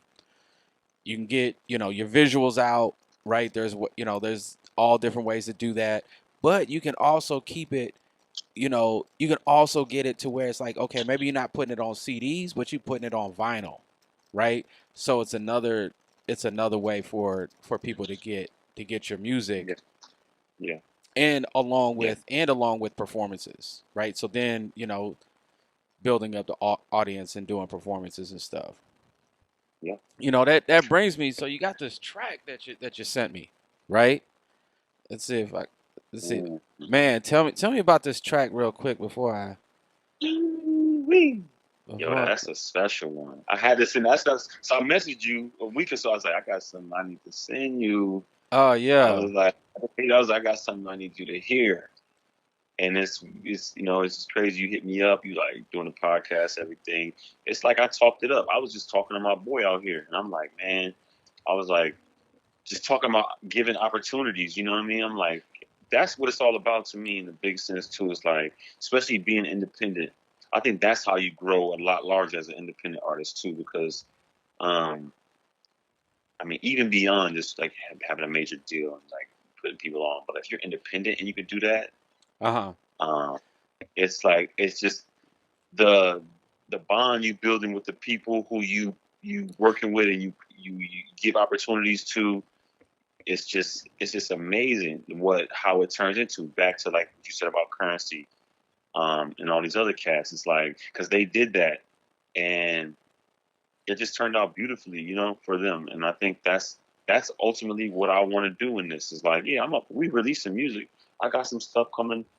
We got oh yeah, believe they gonna get it this year. Trust me. yeah. But even You in a know, bigger sense, I'm like, I had to. I I mean, I know a literally took ton a of break. musicians, you I just from wasn't in back the. home, where it's like Mhm. I know if the opportunity was there and there's a show out here, I'm like, yo, and the bread is right and the money's right, I could be like, hey, dude, here's this. Let's go. We got a show out here. You know what I mean? Like working with people who you could just trust and believe in. I think that's a different integrity than like dealing with the masses who just only want a certain thing from you. You know what I mean? Right. Um, but but to tap into that song, so the song "Music Is My Sanctuary." Um, yeah, man, I did this record like I did it a little bit ago at this point, but it just morphed into even more. I was working with this guy. His name's Jack Walker. He he brief knowledge on him. He's an elder. He's like 70, but he used to manage Jay-Z and Jazzo back in the day and whatnot. And we just we just, I lucked up, maybe, you know what I mean? And I came across him, and I was working with a fashion brand. It started with, I was working with a fashion brand, and I was working with Walker Wear, April Walker. Yep. Um, big, Oh, big the old respect to her. school, yeah, the old school brand back from the You know what I'm '90s or saying? whatever, Like the hoodies and big, yeah, yep. I mean, that's where hip hop fashion started. April Walker. yeah, If I'm gonna yeah. keep The it real, April April Walker Walker, and Walker Dapper Wear, man. Dan, Like, like and how I met her, mhm. it was just knowing. It was just knowing. When I saw her, I jumped on it. I was like, up. So I met her. I was working with her for a little bit, and things kind of slowed down. And then I Hold started on, hold on, working with hold on, her hold on, pop. hold on. She kind Take of was let me like, no, no, take a step back real quick. So April Walker, she had this huge hip hop brand back, back in the '90s, right? yep, Uh, I don't know how much, I mean, things kind of tapered off, right? With what she was doing, and then yeah, she came back she, out and then started doing more stuff, releasing old stuff, you know what I'm saying? Like, yep, yep. In right, the more I mean, recent do I years, she have it came have back it out. right? Kind of, like that's what happened. I mean, she may still have been doing stuff in the Yeah, like low key, in the industry, probably but working with people in the industry styling maybe, but she did mhm, pause the brand for a good minute. yeah, And back in the it's just like a lot of our pioneers from the '90s, Carl Kanai, they all went through legal um, exploitation. They weren't good at that. Back in the '90s, because it was like it was the first. No one knew what was going on. You know what I'm saying? It was like right. it was It's just the some young wild wild kids west. who were creative and happened to be friends with a ton of artists, musicians, and things like that. Pop just kicking off. Yeah. It was fresh. It was fresh, and they were just creating. And then Okay. you So had I, the hip I hop need artists to being like, okay, so I needed to fast forward. I just wanted to pause right there on mm, like what mm, you just said to me. That you know what I'm saying? Like I right, needed to take that in for a second. Like I needed for to sure, like for sure, like like wait a completely. minute. No, yeah. I guess I you didn't needed know to that too. I didn't tell you all this. Right? Yeah, yeah, yeah, yeah. yeah. Exactly. I needed to pause and take this in. Like, wait a minute, wait a minute, wait a minute. You right? Like That's what's been going on. that's That's what's a been I going on. mean, that's to me like that's That's huge. Like, history. hold on, wait a minute. Like you working with this pioneer in Yep, in the fashion industry with, yep, what she did with her brand. Right? I needed to yep. take that in for a second. Like, wait a minute. Okay, so No, now for you're sure, working for with sure. so you're working with Her- April Walker, right? Working with April Walker, Walker wear. Okay. Walker, where I'm doing, Man, big hold on, again, I gotta take take a one, little sip take to that one. for that one. Yeah, exactly. I I'm working mean, with April, that's huge. Okay, bruh. my bad. No, I mean to this day, I'm like, bro. I'm telling you, I was rocking with April, and I'm going to events and things like that. I'm looking like, nah.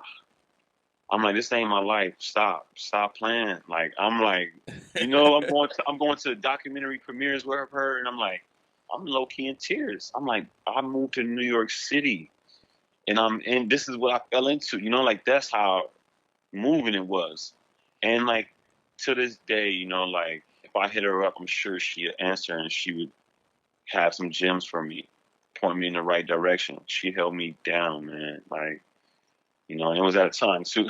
It was at a time too where I had left a job. I got let go from my job, my full time, or at the time it was like part time. I was easing out of it to not work any jobs at all, but Hmm. for myself. I left the job. The job let me go on a Monday. On Tuesday or Wednesday, I was working with April Walker, Oh, that's and dope. it was like from there, the rest has been history. For Hmm. me as an entrepreneur and like out here getting it on my own, that's kind of where it started for me, like for real. And that was like a few years ago where I was really able to like kind of let go of the stress of like that type of work.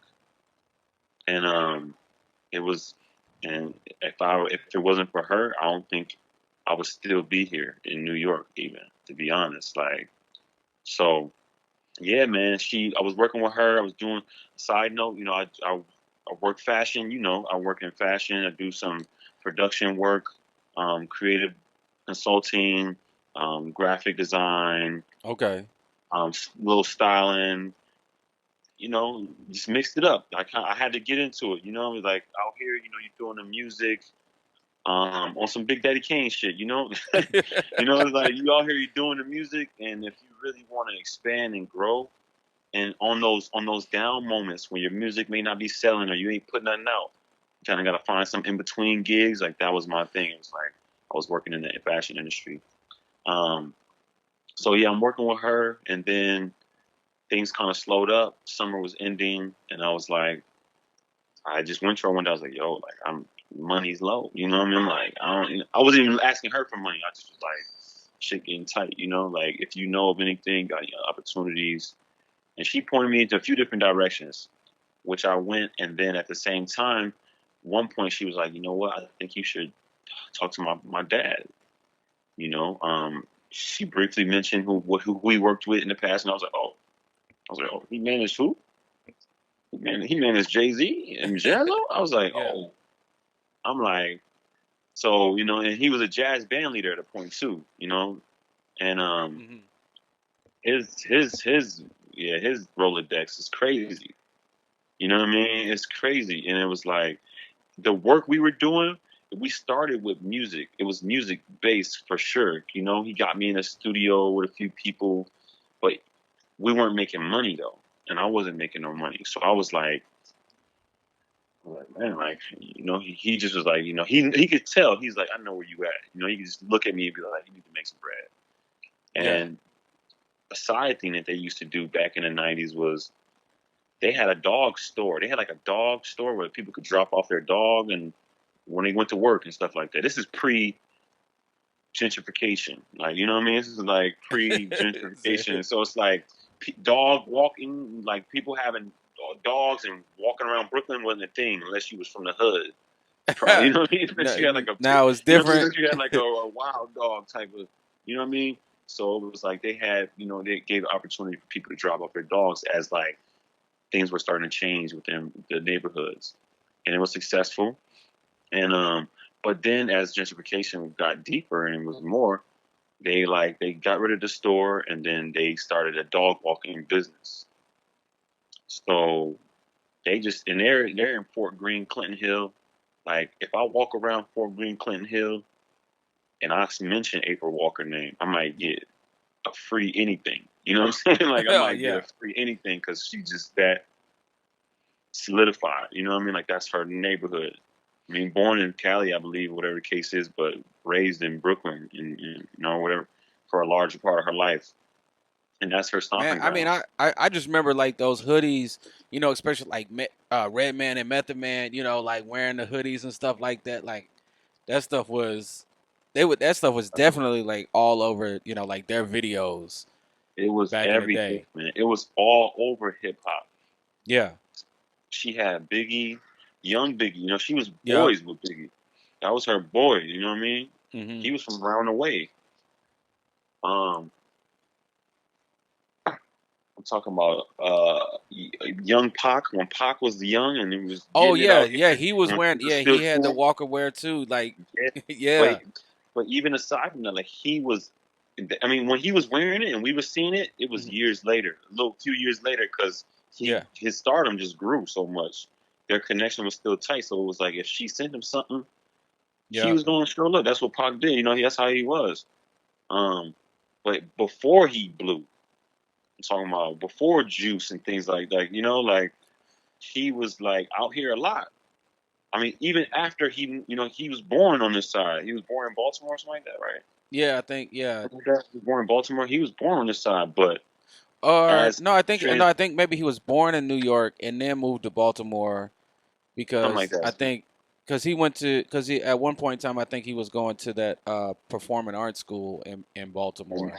Yes, yep, that's what it I was. think, and That's then what and he then was moved born to there, and though, then ended up moving to back to to Cali. Oakland, Cali, and whatnot. And yeah, she took. Yeah, she was. That was her people. Um, I mean, that area, like, and fast forward a little bit, that area is where Erica Badu, Common, D'Angelo, and all of them lived when they were living in Brooklyn. Oh yeah, the It's like, Soulquarians.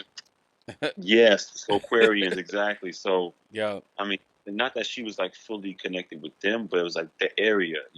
That area breeded a lot of talent or early talent that maybe moved to that area and was able to like soak up what was going on in that community.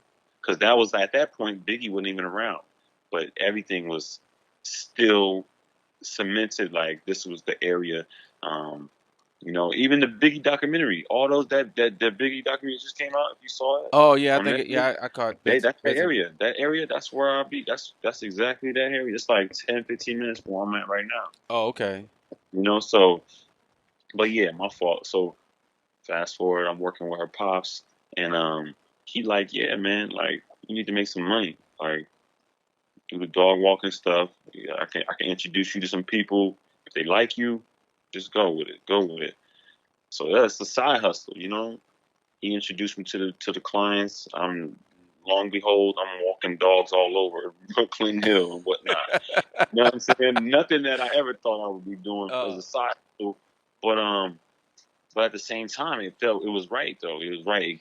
It got me flexible. Kept me flexible. If someone hit my line for an opportunity, I could hmm still make it happen. Versus if I'm working a 9 to 5 and I'm like I'm off at 8, I can't right. leave. You know what I mean? I gotta beg my boss to leave. You know what I'm saying? And then my boss probably did what I did. So he like, if I get an opportunity, he like, you know what I mean? He want the opportunity. You know what I mean? So he gonna make it even harder for me. You know what Right. I'm saying? So he gave me that opportunity. I met those clients, and then we kept working on music.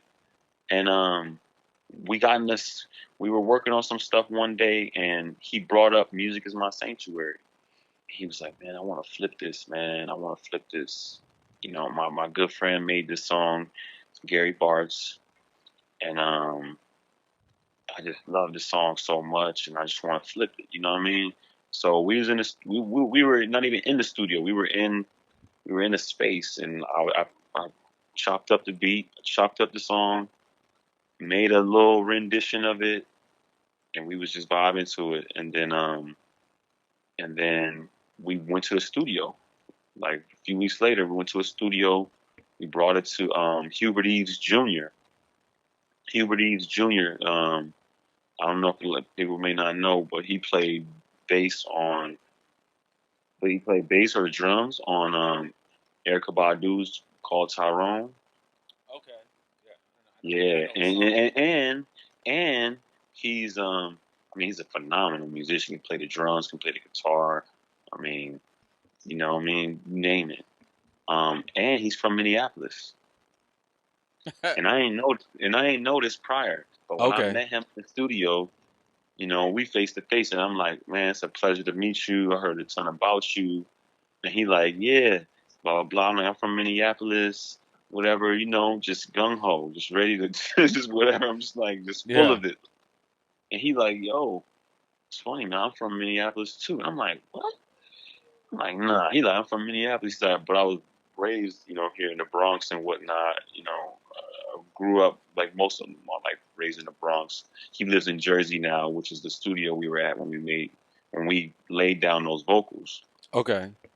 And then we had a little rendition of the beat. We went to the studio, and he played the drums on it. He redid the drums, redid the bass on it, and then we laid the vocals in the studio. And we just sitting with the song for some time. I had to keep kind of coming back. I had listening to it, and I'm like, yo, this is some shit, man. It reminded me of some shit that me and you was doing. It reminded me of the times when I'm Yeah. coming to your crib, and it's just all live. It's just liveness. You could hear it, right? You could hear the keys in it. You could hear that feeling. You can only get that feeling from if you got some real tools, and aside from just some MIDI keyboard or some shit like that, like you gotta have some real tools. Right. Um, and I'm listening back to the record. I'm like, man, this is a bop, man. I'm like, damn, this is before it's mastered too. So I play it. I one day I got a buddy who's a DJ. He's like, yo, I went to a set with him. And I helped him out just with his set and whatnot. I was like, yo, man, I got this record. I sent it to him, and nah, he like googly eyes on me. He like, he's from this guy I sent it to. He's a DJ, really great DJ. Has a amazing gospel set, which is like unheard of. He's from Kangerstan though. Kangerstan. I ain't never met nobody from there. From where? Kagistan. Hold on, what? Kangerstan. Like Man, it's like yeah, yeah, I it's on don't the even map know. somewhere. You gotta find it. But it's like in between Asia and like Russia. It's like some Oh, okay. One of yeah, it's those really interesting. countries. He looked kind of Asian, but he looked Russian. It's like he's got that vibe. Yeah. Musically, he's inclined to the highest, one of the highest levels. But he heard it and he loved it, and then he was like, "Yo," begging me. He's like, "Can I put this into my set?" So he's begging me, and I'm like, "Yo, it's not even released yet. I don't know how Jack gonna feel about it." Right. I said, "Whatever, put it in your set, whatever." He be doing some stuff with Soul in the Horn. Soul in the Horn is ran by Natasha Diggs, who's an amazing DJ, soul sister out here in New York. Um, y'all get look that name up. But he put it in a set, and he came back to me like the next day or so. And he was like, "Yo," he was like, he's like, "Yo, people in Brazil, Asia," he's like, "they love that record." He's like, "You gotta do something." So you gotta do something. I'm like, word? He's like, "Yo, they asking me right now. Like, they want to know, like, how can they get the record?" And I'm like, damn.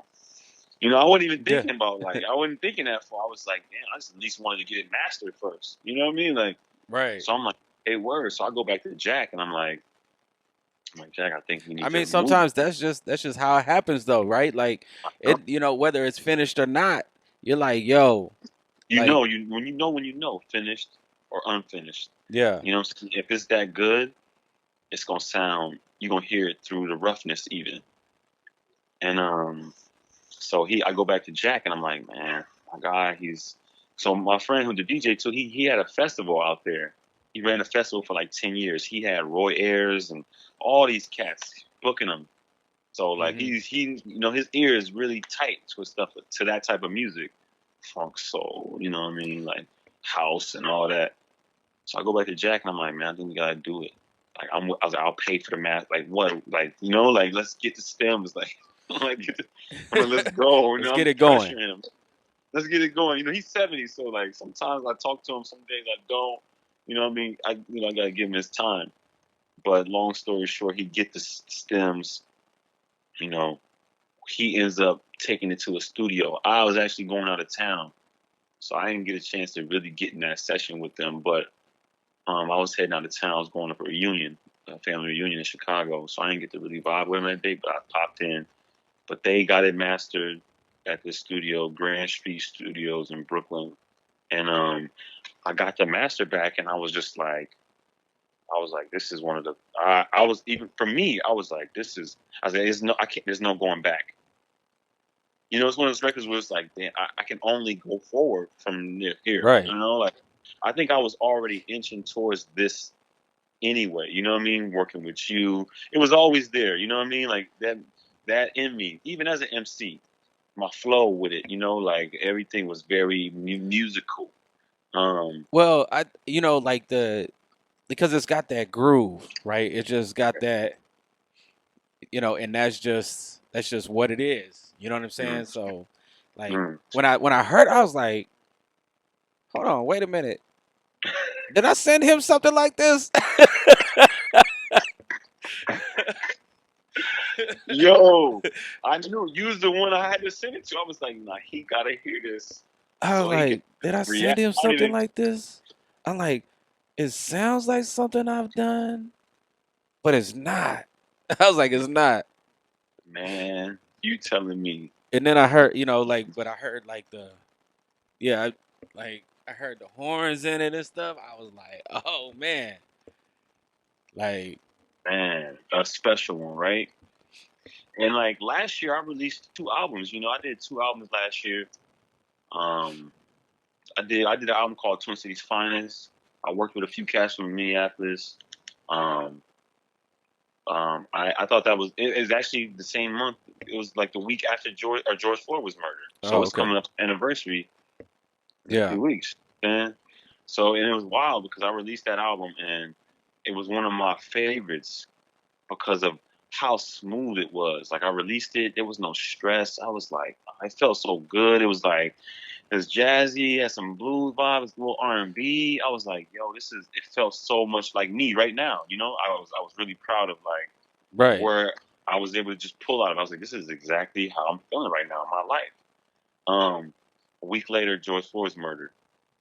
And then, like, I mean, there's points on the album where it's like it's kind of like punkish a little bit, got a little punk funk to it, like you know what I mean. Right. Um, and there's a record on there called Airport in Rare Form, and it's kind of wild, but it felt once that happened, a week later, the verdict that happening, I felt like I released something that spoke to me and where I'm from in a parallel sense, like musically, they rioting.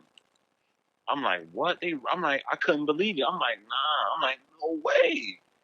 I was shook, bro. I was like, no way. But the music that I just had created, I was like, this is wild. I was like, this is wild because it felt like it was the theme music, low key. If I could Right. listen back to it, I'm Okay. like, this is what it felt like. And then I called it Twin Cities Finest.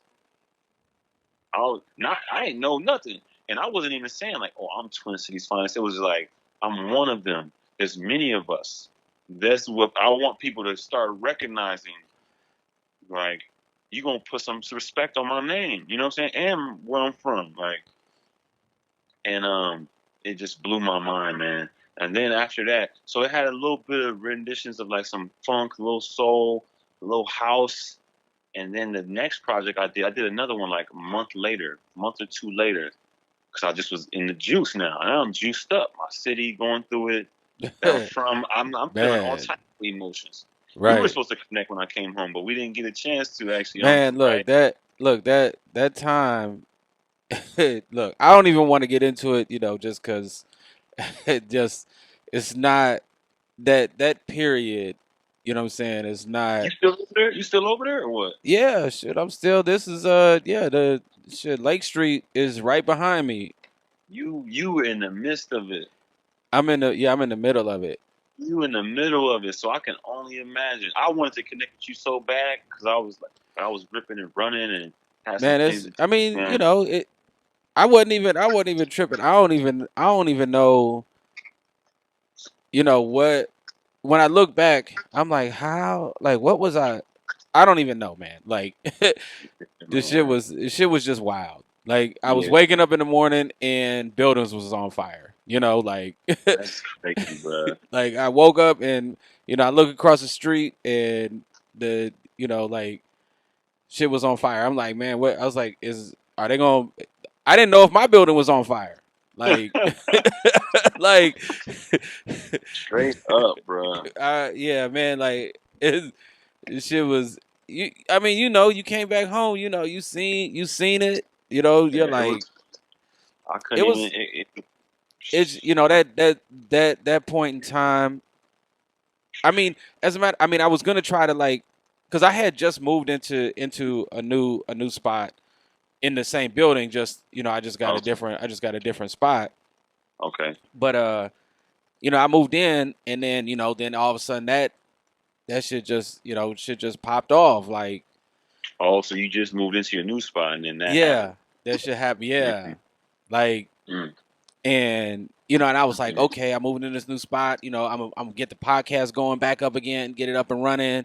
I was like, we're in a pandemic, so I was like, it's a perfect time for me to get it. And then all of a sudden Yeah, that shit happened, and I'm like, I just wasn't in the space. I wasn't in the right space. I didn't want to do. man. I was like, I couldn't even be like creative. Like, I mean, even to just like sit down at the piano and just play. I was just like, man, fuck that. Like, like pick The up the guitar. headspace I'm was different. like, Right? what's that? The headspace was different. Yeah, my headspace was different, and it took. It was different, And man. then once the now like once the verdict happened, I'm like, you know what? I need to be, like I need to be. I needed to do something that shows the resilience. You know what I'm Mm, saying? Like, nah, we still here. Like, you know yes. what? I need to get back to doing, what I set out to do before. Yeah, yeah. And But also that pause is probably really necessary too, because like, I mean, and I think it's different for everybody in a sense. You know what I mean? Who was all affected by it? I mean, the whole world was affected in a way, but I feel like yeah, definitely you from there and you know that area, like it hits you a little different. Yeah. Well, I if because I've been here on Chicago and Lake for 11 years now. man, You that's all you know, know. This is all you know at this point. yeah, like like, and what I mean when yeah, like when I was telling people, I'm like, look, man, it's a lot of. I say when things first happened, I said, man, it's a lot of people that's not from this area. And then like people ask me that, like, how you know? I'm like, what are you talking about? How I know? I'm out here, Yeah, like like what you like mean? I'm Like, literally a few steps from Lake Street. Like I've no, seen Lake people out Street here. is right out my window. Like this shit is this shit is like it's Lake Street. Yeah, like and Yeah, That was the thing. A lot of people were saying, and it's like that's what tripped me out the most. It was like people was just like, I mean, I guess in a sense, people were trying to like get like, I don't know, maybe get in on the action or like it was. uh, I put it to you like this. It was, well, one, because of I mean, I really don't like. I mean, I didn't really want to go into it, but I'll just go into it a little bit. But it was it was like it was like protest, riot, and spring break all at the same time. hmm, The right. reason why I say that is because there were protests, right? Like people, like we all upset. Like, did you not just see what the fuck just happened? You know what I mean? Like we all upset, right? So it's protests, and then Mhm. people came down, people angry, and there were people that not from the neighborhood. They were like, oh, we get to be destructive.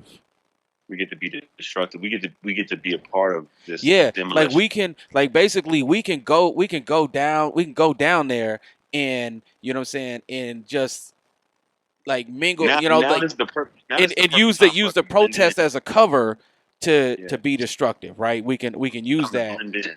Then on top of that, but then there were people that were coming that was coming down, and they riding up and down Lake Street, like on their phone, like, "Hey, girl, come on down to Lake Street, man. It's lit out here." You know what I'm saying? Like Hmm. it was just like it was just something to do, or people are just Yeah. hanging out. People are just like hanging out, like it's just, you know what I mean? Like, hey, like it's spring break, like Hmm.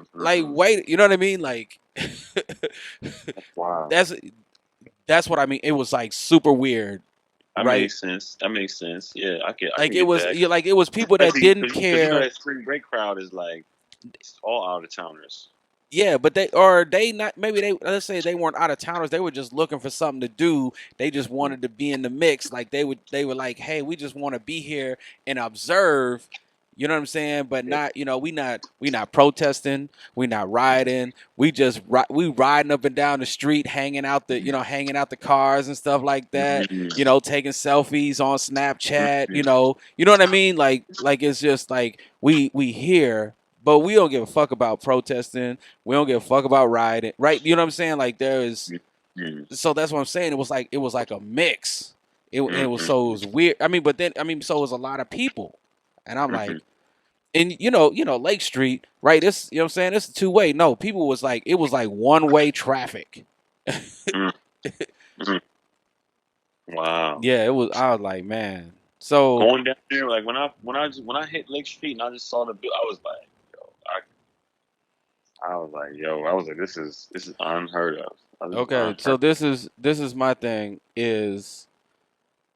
So here's part of my frustration. I mean, this is like way after, because now, okay, so of course, I always want to cop sneakers, right? Mm-hmm. So the Foot Locker was on the corner. Well, there's no more Foot Locker there on the corner no more. And ever since that Foot Locker went away, it's been harder and harder for me to cop cop sneakers, Mm. because that Foot Locker ain't there no more. But they were gone before the riots. Nah, Oh, they. people ran in and out of the Foot Locker. Uh, Oh, you're right. You're right. I got that. I put that in the video I released too. I chopped up a video because my boy was out there and he sent me some. He was capturing some of the stuff, and I flipped it and turned it into like a visual. But you're right. yeah. Roberts wasn't there anymore. No, Roberts. Robert. Yeah, Roberts wasn't there anymore. Roberts Roberts hasn't been there since it been. for a It's minute. it's a good 8 years now. I want to say, like, Hmm. yeah, they haven't been there in a minute. I mean, Yeah, but that Foot I Locker. mean, but I mean, okay, Foot Locker not being there, but it was. I mean, but there's people that lost businesses though. Like, you know what I'm saying? Like, to be, like serious. Like, okay, like like there's people that lost businesses. And Yeah. people were already hurting. The businesses, they were already trying to figure out what they was gonna do within the pandemic, and then Hmm. this happened. You know what I mean? So it, it's like a whole thing of emotions, right? Because I've been in the neighborhood for so long. Like, hey, like these are people, like, I frequent their businesses. Yeah. you know Completely. Completely. and Yeah. That's it's so. But yeah, But I man, that's like realized that, just like everybody else in my neighborhood, I needed to be resilient. I needed to get yeah. back to doing something that I needed to do, Yeah. and say, hey, this is the past. This is what I need to do moving forward. Completely. I think and I think when you said that at first, I was like, it was different for everybody in a sense. I think for me, it was like I was releasing music at the time, so it was like I released Right. that probably a week later. That happens, and then a month or two later, I'm like another one. I had another one ready, and it was Yeah. like even more like yeah, resilient in a sense, you know. Yeah. Um, and then I think so that's how I ended the year, and then I think early this year, February, I released a little 2 song, little single EP. And then I haven't released a project since, but I got, I'm working on some stuff now to get it ready. But I think since I released that EP in February, I was like, you know what? Then it finally hit me, the chill. Then I finally was like, oh shit. Then I got to look back. I was like, I've been going kind of ham since May. Yeah. I was like, I haven't stopped on. I've been on because my mind just been on like I couldn't. And so now since May, I've been able to like take a step back and be like, oh man, still creating and stuff, but like, oh yeah, like wow, I'm realizing how it affected me, like even more, And I'm like, whoa, man, that thing really took a toll on your Yeah. boy. It takes a minute to realize, like, Yeah, this took a is minute. because this, It's you know what I mean? Like, I don't know. It's a lot. It's a lot to process. still to this day. Yeah. Uh, but yeah, and then to get back to what we were saying about this song. So after February hits, I'm like, I have time to finally decompress a little bit. I'm like, oh man, like, and I'm just thinking, I'm going through records and stuff like that. I'm like, oh man. So my boys wilding about this song or whatever. I get it, we get it mastered, and I'm just playing it for a few people. I played it for a few people, and they just like, yo, this is some of the most. And they're like, this is the sound, bro. They like, yo, this is where you need to be. Like this is Right. something really special. And I'm like, I've been just been nothing but great feedback from people. Jack loves it. Like everybody who was involved loves it. And now I think we're moving forward to release this as a single. I think I'm gonna get it. I think I'm gonna get it pressed up on vinyl. Even. You know what I mean? I think I'm gonna get this Hmm. one pressed up on vinyl. I just got the quote back on what that looks like. Um, and I'm even thinking today's Tuesday. Man, I might release that thing on this Friday. Man, I might release that thing this Friday. I mean Hey, that when might be a good way to kind of keep this rollout going too. Cause yeah. and then not to mention Bandcamp is doing Bandcamp Fridays, and I don't know Okay. if you knew, but Bandcamp for the since the pandemic, they've been doing every first Friday of the month. They've been waiving the fees for artists. I mean, Bandcamp is already great. They give like 80% back to the artist, which is Okay. unheard of. Hmm. Unheard of. I think only other streaming platform that does that is like anything close to that is Tidal, and it's not 80% at all. Mm-mm. Um, but it is the percentage is a little bit higher with Tidal. But yeah, they do 80% normally, but every first Friday of the month, which is Bandcamp Fridays, they waive the fees and you can get 100% of the revenue. So if you got merch, if you got going on and you release it on that day, that's all you. Oh. Man, that's Okay. all you. That's all you, and like that's unheard of. That's cracking the code. They are for the artists. Right. People into Bandcamp. I know a ton of artists who they don't. They don't mess with Bandcamp. They don't use it at all. I think for a lot of independent artists, it's great. I think for any artist, it'd be great, depending on how you want to go about releasing it. But independent artists and musicians is great. You know, DJs, producers, and stuff like that. If that's your lane and you're independent, tap in with Bandcamp. I'm trying to think of who do I know that I mean that I follow. I'm trying to think of somebody that releases a lot of music, and I know that they put quite a few stuff out on out on Bandcamp. Yeah, man. I mean, Bandcamp, they got me. I'm like, I can't say nothing bad about them after this. I'm like, nah. And it's been Yeah, over. I mean, it's about to be a year. I'm like, they've been doing it for a whole year. They raised like over a crazy amount of money for artists, man. Like it's wild. yeah, So I'm thinking about. I think that's what the plan is this Friday. Let that go this Friday. Release it on Bandcamp first, and then give us a little bit. Work towards the vinyl. So I'm not really. I'm gonna put the vinyl for sale on Bandcamp because you can sell merch on there too. But I won't do it right away. Or if anything, I'll have it pre-ordered. Or I'll have them pre-order it. You know what I mean? Which might even be a great idea. That's another way. You know what I mean? That's another interesting way to do it. You gotta. I ain't even pay for the vinyl yet, but say I'm like, hey, I'm gonna release this on vinyl, yeah, or if I'm like, here's the digital of it. If you want this on vinyl, so the digital is $10 or more if you want to pay, yeah. which is another perk that they do because you could pay whatever the fee is, but you could choose to let people pay more if they want. Last year during the pandemic, someone paid me like $400 for one project. It was like $10. Someone dumped off a few hundred for me. Right. That's lovely. You know what I'm saying? So you could choose to do that, and then I think you could choose for the pre-order too. So if I'm like, the album is $10, or you could pay, or the single's $10, or you could pay a little bit more. That's one way. But if you're interested and you want the vinyl, then that's like $75 or whatever, or that's like $50 or whatever the case is. I get uh 10 pre-orders. I get 10 pre-orders or however many pre-orders. If I get enough pre-orders, that pays for the vinyl to get to get pressed up. Right. Which is You know what I'm saying?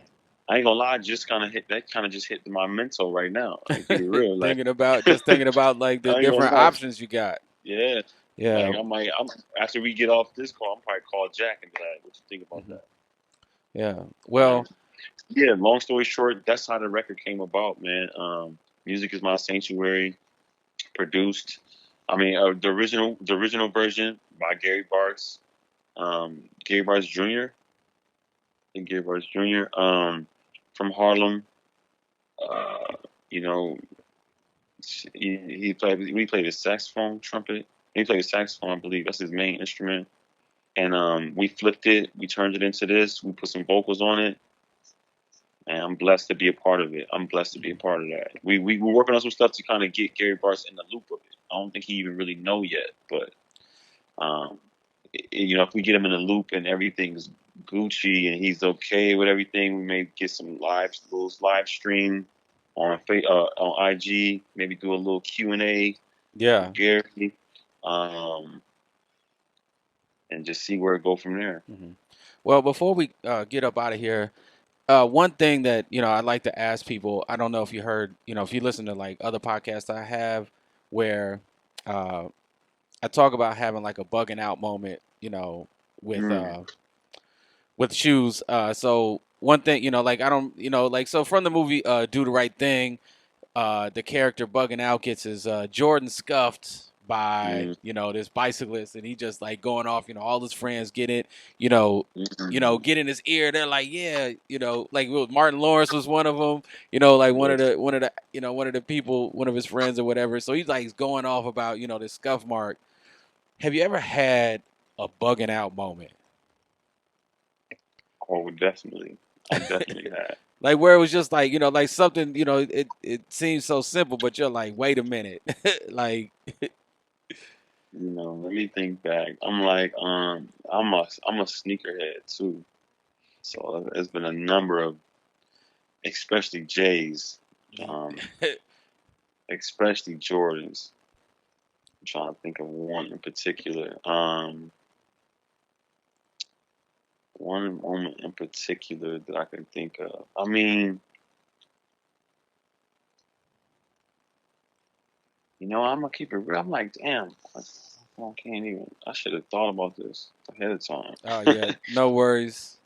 um, I mean, man, I think every moment is a bugging out moment, man. When it comes to, I ain't gonna Every front, man. I think moment, like when you go, when you at any moment when you wearing J's, any you could moment, have a bugging out moment, huh? at any moment, man. I think, especially with J's. I mean, like nice kicks in general. You know what I mean? Like it's pretty sensitive. You know what I'm saying? Yeah. Pretty, it's pretty intimate and sensitive about that. But I'm gonna keep it real. Like me, man, I'm such a foot guy. You know what I mean? I'm such a feet wear guy, man. A footwear guy where it's like if I got some freshies on, like stay out the way, man. Like stay out the way. Every moment is definitely a bugging out moment. Mhm. Any moment could be a bugging out moment. I got some white. I got some white low top. I got some white low top ones, AJ ones that like I've been sitting on. I've been sitting on because I bought them like last summer. I wore them like maybe 5, 6 times because I don't want to bug out on nobody. Right. I don't want to bug out on nobody. They white one, but the ones are my favorite. The AJ ones are my favorite because they're the most resemblance to like a regular sneaker. Like as far as like I mean they don't look like Converse, but it's like they had that I mean, forces. it's the classic look. You know what I mean? Like, It's the classic look of a yeah. sneaker. It's like if you think of New York, you think of sneakers. You think of sneakers. You think of in any region. You think and you take it back to like when sneakers became like that thing. It was like that was what they kind of looked like Yeah. I mean, general. And all he the just yeah, turned like them into a those like classic Nikes are gonna be. I mean, well, if you look back, like all like the Adidas, right? The Chuck Taylors, the Nike, Air Force Ones, or like the all like those all classic. hmm You can wear them with anything. It's hmm kind of a thing. So. exactly. You can wear them. Mhm. You could dress up in them. You could dress down. I'm like, I ain't gonna front you. I was about to go buy a new pair to just for the episode, bro. I was about to go buy a new pair today Just. just to be like, nah, they're not gonna catch me slipping. They're not gonna catch me slipping. I gotta, I'm probably gonna buy a new pair this week just off of this. You know what I'm Yeah, saying? Like I got for real. so my kicks of the day. I got the I'm wearing the cool gray fours just because May the Fourth be with you. I gotta wear the Mhm, fours, so I just mhm, like that's mhm, I had to do it. I had to do it. mhm. You said it, man. My go tos right now is the retro tens. Okay. Retro tens right now. With the accolades on the bottom of it. Yeah. Where it talks about MVP, all that. My go tos right now, man. Like I got a pair that I'm like that I might hoop a cat in. Like if I'm wearing those, Oh yeah. The tens. it's just flexible enough where I can like get things done. And they kind of feel like the way that those feel like that's when things got a little bit more sturdy for MJ. Like the tens is like halfway mark. Then things started to get a little bit like low key futuristic. Well, Like the like 11 came. You know what I'm saying? Like when the 11 came, the though. Concords, right? Yeah, the 11, the Space Jams, right? The Mm-hmm. Bread 11s. It was The, right on the cusp. So it was like yeah. you could tell you saw it. It was like yo, something was like damn. The design was getting like that was like when the design just switched to just jumped to a whole It other did thing. it jumped like it like it went from like the 9 and 10, like, well, the 9 and the 10, right, those two were the years where he was retired, and then Yo, yes. he came back, you know with the Concorde, whatever, 11:45, talking about I'm back. Yeah, and but then yeah, like I don't even know if he really wore the 10 at all, like for the I think because it was that year. I mean, he came back and he tried to play like midway or like half, yeah, like like the year. I mean it was like a I think month left or something like that. It wasn't much. yeah, But I I think remember it he but it was the 11 though. He came out with with the 11. He maybe he did wear the 10 like a couple games, but the maybe he 11 it did was because there was a game where he had to wear the 45 jersey, right? Because he yeah, that was some the had yeah, lost his jersey. so he wore the Concorde Or 45. did he? Did he wear the Concords? Okay, he Yeah. wore the Concords then. Okay. That was the I'm back. He was like, "Here, I'll write the press release. I'm back." Or whatever, and that Yeah. was it. Come on, man. The Yeah. tens, man. The tens right now is like, I mean, the ones is my favorite all time, like hands down. But the tens right now, I'm like, I love those. The Concords are amazing. You know what I mean? Yeah, the 11s. I mean, that's the really like the ones and the 11s is kind of the hand in hand. Like they only when I mean they release like the 11 lows, like for like the summertime, spring summertime, but the True, 11s you only gonna grab them. You know what I'm saying during the holiday season. Like true, true. that's it. And You those gotta are one of wait. the, so yeah, those are the two that he made in low and highs. Like one of the only ones, right? The ones and 11s. Yeah.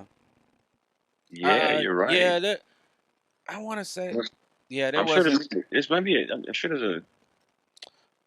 I have to What's the go one back with and. the ones with the sleeve? Remember the ones he made with the sleeves on it? What was that? What number was that? 13s?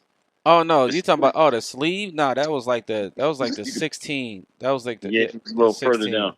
Them was as a youth, them was mine. Yeah, Because I was just running around. I could do anything. I was like playing in the dirt. But they was just so fly. I did everything in those. I yeah. shouldn't have. I shouldn't He have, but I said was I doing shouldn't it have. anyway because I was just a young boy. Yeah, I But want to yeah, say the 16. all-time favorites, man. Like Jordans, man. Jordans still to this day. I'm like a Jordan fanatic, man, Mhm. and because of the shoe, but because of the man also, and also like I think there was this thing about being so close to Chicago but not being from there. You know what I mean? That was just Yeah, like it was like you almost could just adopt it. You like, nah, I'm I'm riding with it. This is where I'm at right now. We also didn't really have we didn't have a similar type of we didn't have that necessarily when it came to like fashion in Minneapolis. We never really had anything as far as like like we always got everything late, one, and then it was like we never really had like true pioneers when it came to that. So being so close to Chicago was like yeah. you had to adopt it. If you didn't, it was like I mean cats out here in New York, man. But it was sneaker culture. I mean, but the culture of of the sneakers, was coming through. Like regardless, like that stuff. Like Yeah, it was, like there was no getting around. You know completely. the the the The sneaker Jordan. craze. Yeah, there was no getting around. I mean, but even let's just say, I mean, but even if you weren't wearing Jordans, you still were. I mean, me, I was still participating in in the culture of trying to find like what shoe am I gonna saying what shoe am I gonna get, or it was like Hmm. basically it was like I need to buy the shoe and then figure out what outfit I'm gonna wear with the shoe. Exactly. You know, Exactly. that's kind of Or how I. or or yeah, or it was just like whatever I got, I'm wearing with these, no matter what. Oh yeah, yeah. It's like no Because it matter, was yeah, no just matter so. whatever I got in my closet is like that's what's gonna like these shoes is gonna go with whatever I got with my closet. I don't Mhm. even care what it is. Right, you right about Yeah, that. it might not even match fully, but I'm rocking these mugs. Yeah. For Well, real, man, for real. so where can we find you at? What what where can the people follow you at? Instagram, Twitter. Instagram, yeah, Instagram, Twitter. Um, it's Akuro Sokike. It's a long one. It's at AKUROSEOKIKE. That's my Instagram handle. That's my Twitter handle. That's my first name for the ones who don't know. That's my full. Y'all got it. That's the only place you're gonna see it. So You know what I mean? That's my handles on Instagram, IG. Check me on Spotify, Tidal, YouTube So we can Music on find your all music on DS. Instagram title. Yep, Okay. on all the Or DSPs. I mean a Spotify title, Yep, uh Spotify, Tidal, IG, or Apple Music. Apple Music, YouTube Music, you name it, Amazon, all that stuff. That's Akuro, Akuru. Uh, my website, Akuru Imbu. That's AKUROIMBU.com. Um, you know, that's uh that's where we at on the line, man. Tap in with me. Tap in with me. Got some stuff coming. My production company, Energy Productions. You can find that as well as INNERG Productions. That's on IG. And there's more to come from that as well. You know, All right. Well, I do appreciate you coming on.